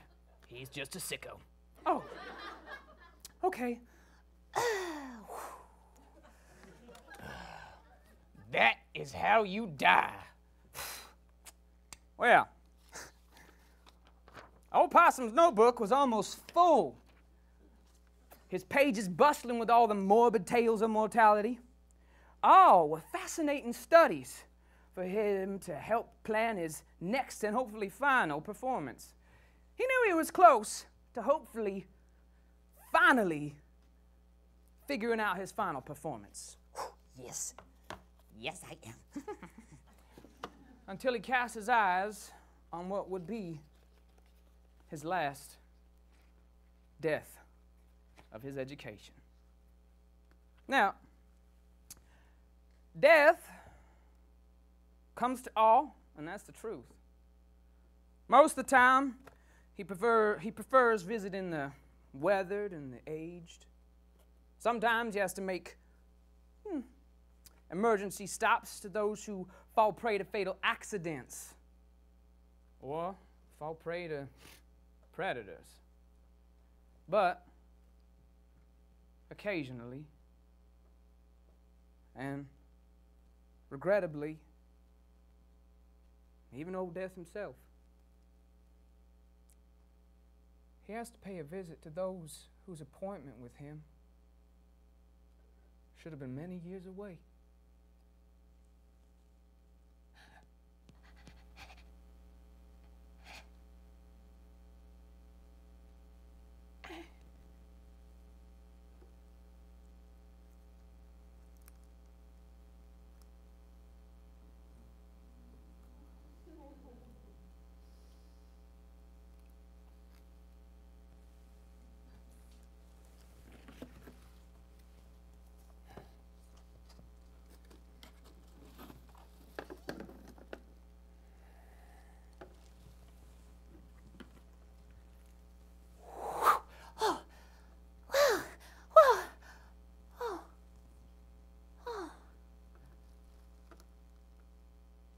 I'm gonna miss them. I know. And they'll miss you too. But don't fret. You won't be far. And soon, you'll be holding them again. Really? Well, sure. You're talking to me, aren't you? Well, yeah. So that means you're somewhere, don't it? I mean, I guess so.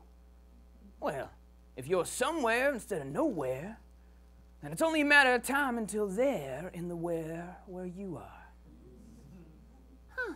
Good. Because I'm sure they're going to get really bored without me. Come along. But wait! You're just going to leave them there all sad? They have each other. That's how it's supposed to be. But they can't see what I see, can they? Afraid not. That's what you get for sticking around me. Let's go.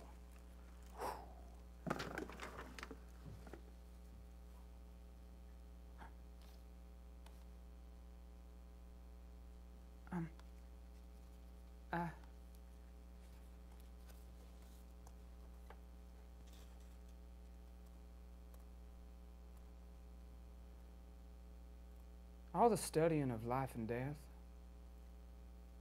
amounts to nothing if it doesn't lead to I'm sorry for your loss.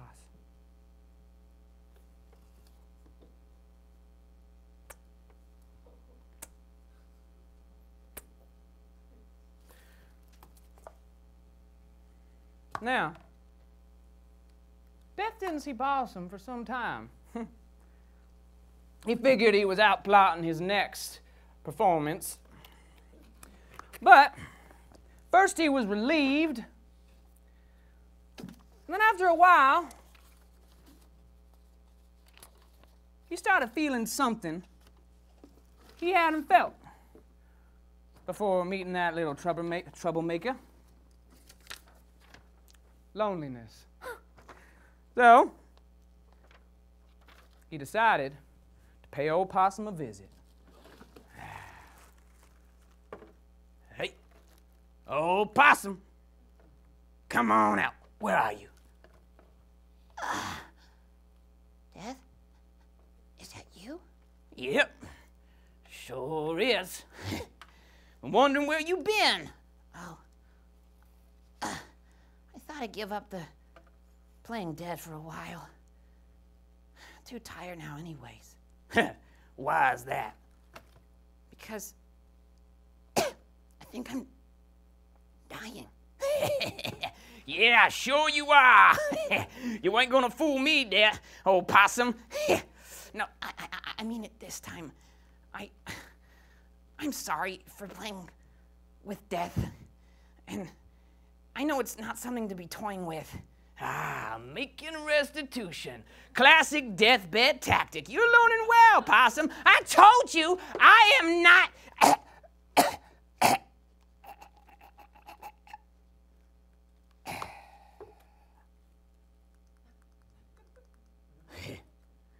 Here.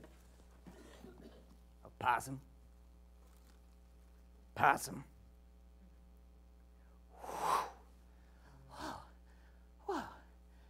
Ah, you ain't gonna fool me.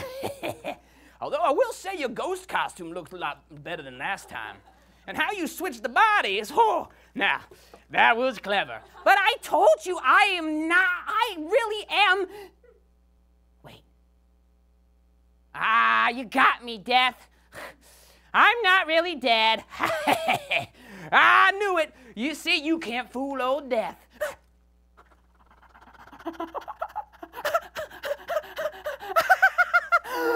I can't believe it. I did it.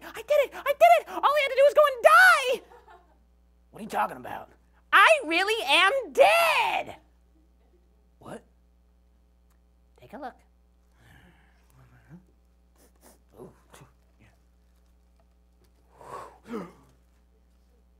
Well, they'll be battered and fried.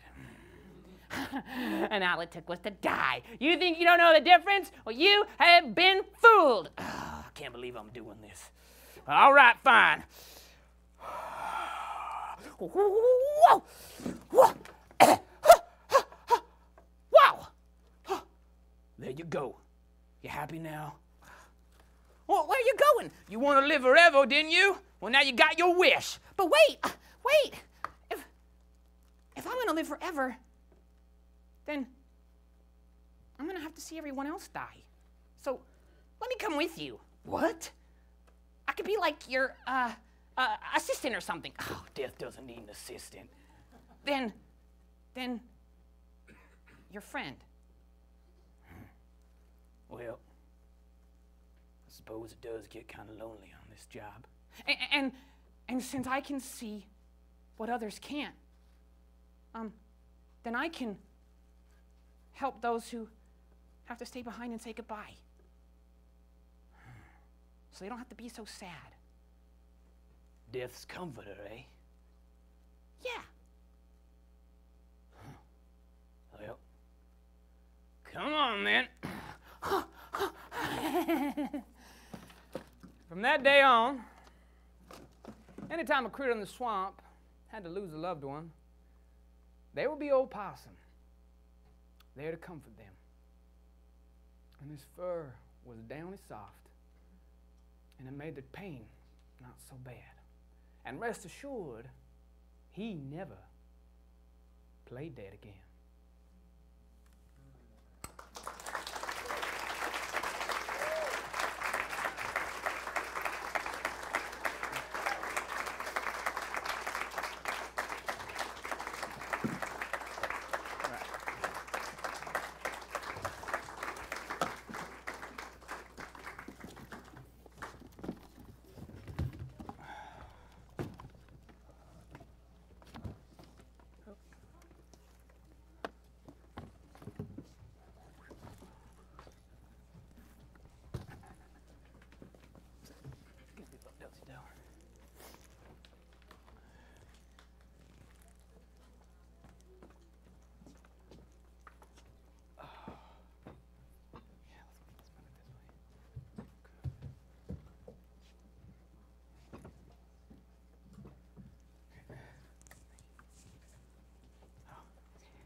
show, which we're premiering next week in Baltimore at Black Cherry Puppet Theater. Please come.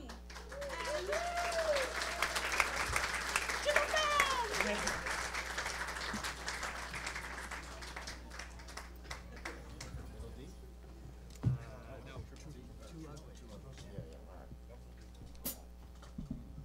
All right. All right. We are rounding third, heading for home here. I see that there are still some young people in the audience, which is wonderful.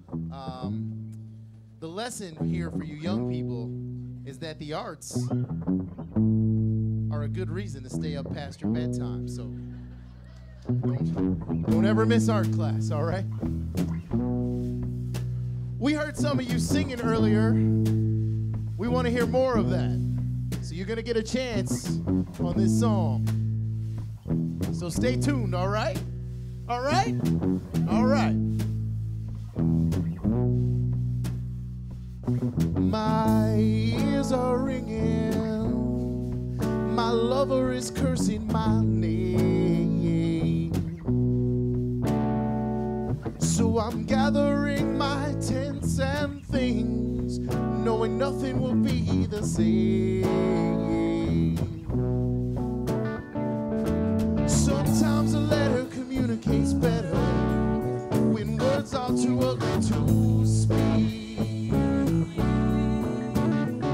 You'll know sometimes a poem can soften an ocean when songs are too ugly to sing.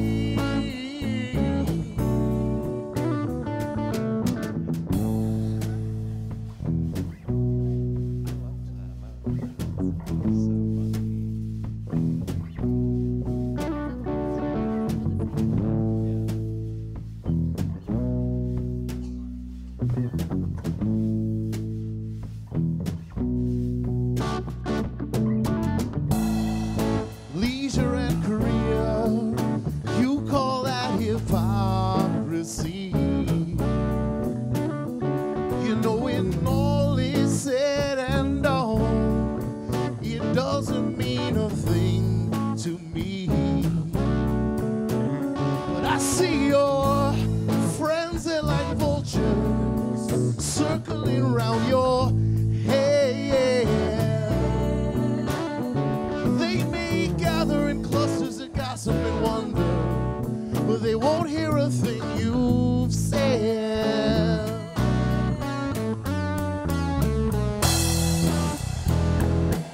Don't you say goodbye. Don't say goodbye. Don't you make me ask you why.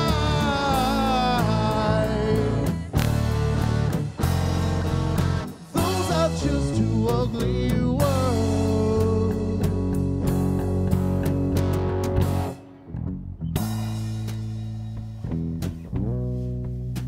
Did y'all enjoy the puppetry tonight? So did I. I feel like I need to see a little bit more from the puppets. I feel like I have not fully scratched my puppet itch. Does anybody else want a little bit more of the puppets? Would anyone else like a little bit more of the puppets? I want a little bit more of the puppets. I'm sorry, let me say the cue a little bit louder. I want a little more of the puppets.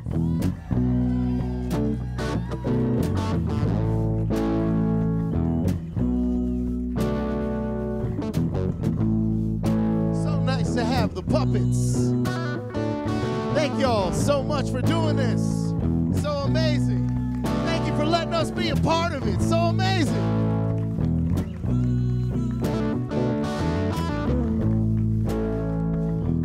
Y'all can hear Chris. Puppets, I want you to sing along with Chris, right?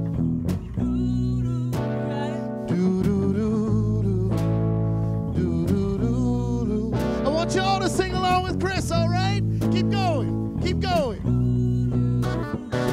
So write me a letter and sing it better. Means telling me what you need. Well, you can draw me a picture of a big yellow taxi. Just wake me before you leave.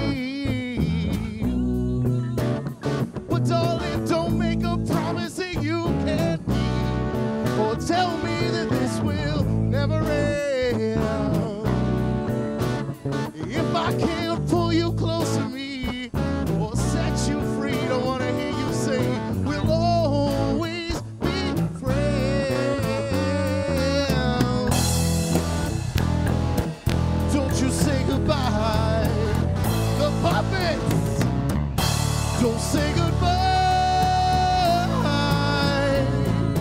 Don't you make me ask you why.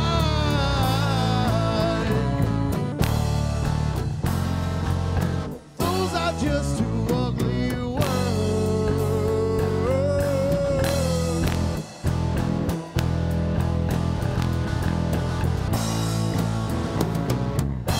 Don't say goodbye. Don't you make me ask you why.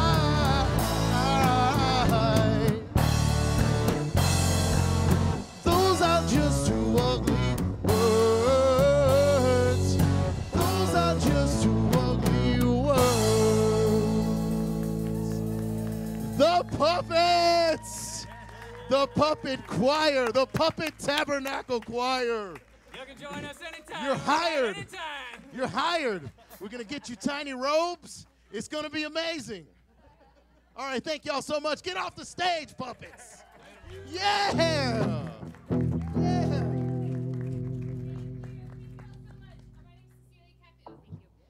I'm Cecilia Cackley. I'm the artistic director of Wits End Puppets. We want to say a huge thank you, a huge, huge thank you to We Are Takoma, to Petty Indulgences, and most especially to Rob, Amy, Jenabeth, and Krista for making sure that everything ran smoothly tonight. If you enjoyed yourself tonight, please sign up for our mailing list. We hope this is the first of many puppet slams that we get to host and organize here in this area. We also have other educational events for all ages that we would love to see you at again. So thank you again for coming, and have a wonderful night.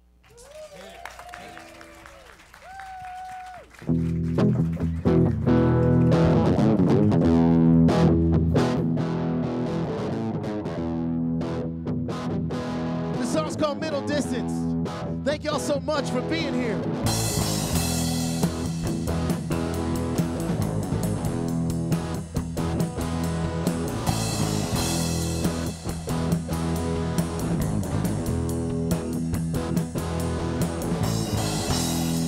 You forget to write sometimes.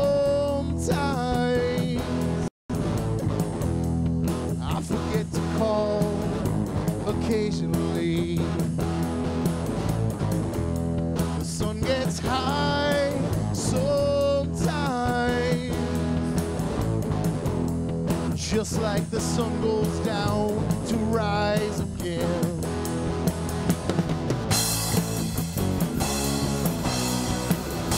I'm hoping to suggestions,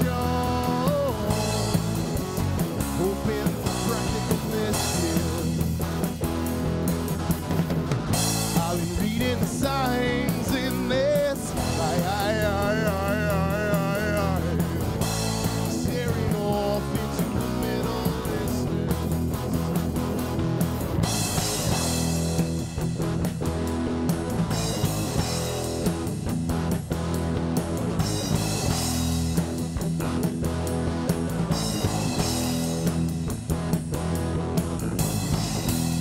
Now it's an Olympic fire tonight. It's like 1 and 2 in the middle inning. I'm thinking one of us better hail the cab before the two of us go missing.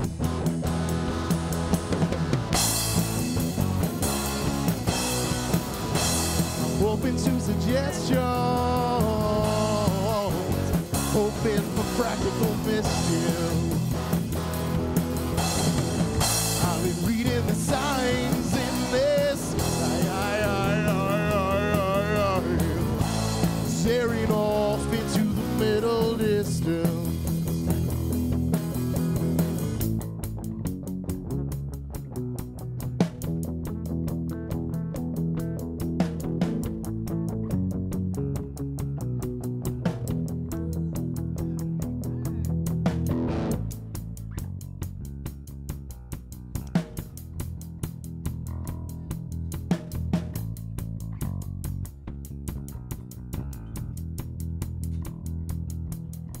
Tie me to the train tracks, they can strap me to the mast.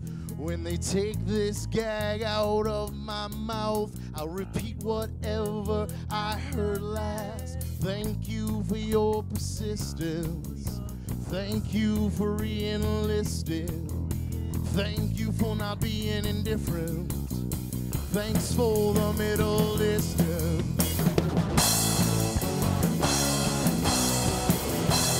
Open to suggestion. Hoping for practical mischief. I've been reading the signs in this life.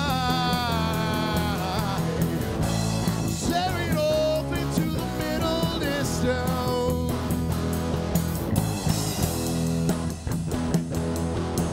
And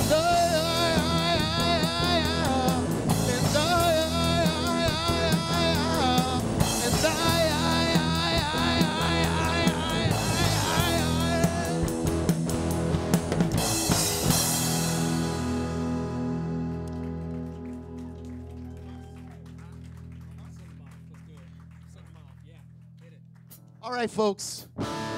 Once again, we are Petty Indulgences. Thank y'all for being here. We hope to see you again down the line.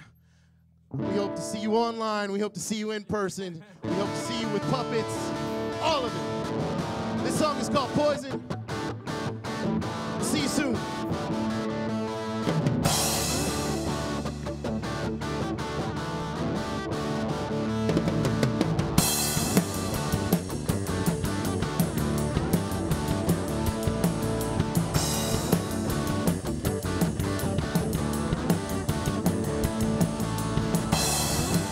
Just go on. I could just go on. But I won't, I won't, I won't.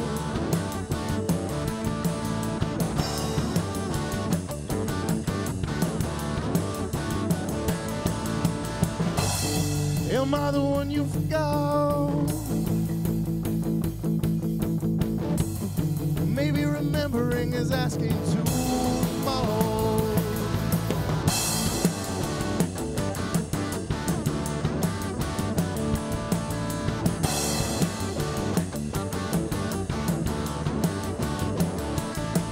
If I make it out of this alive, sure next time I'll get it right.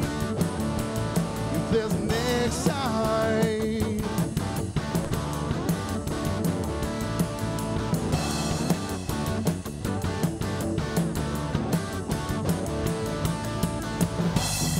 Maybe remembering is asking too much.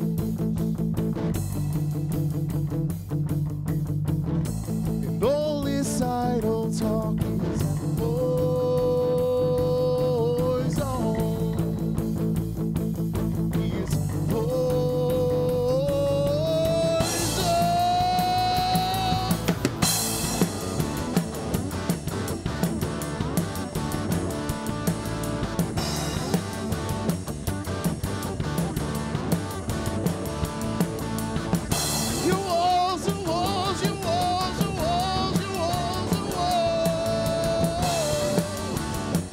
It's just don't wanna, I don't wanna fight anymore.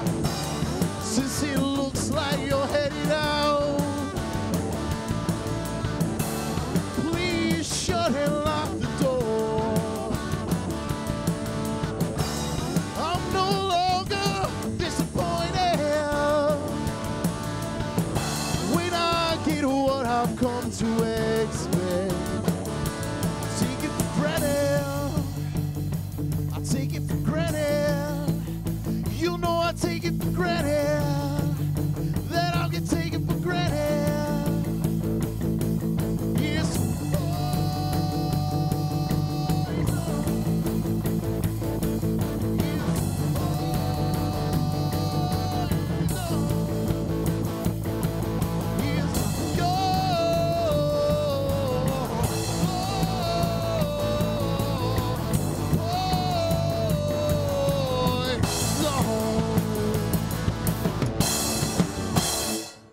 Thanks a lot. Thanks a lot. Thanks for having us. Thanks for staying. I hope we'll see you again. Good night.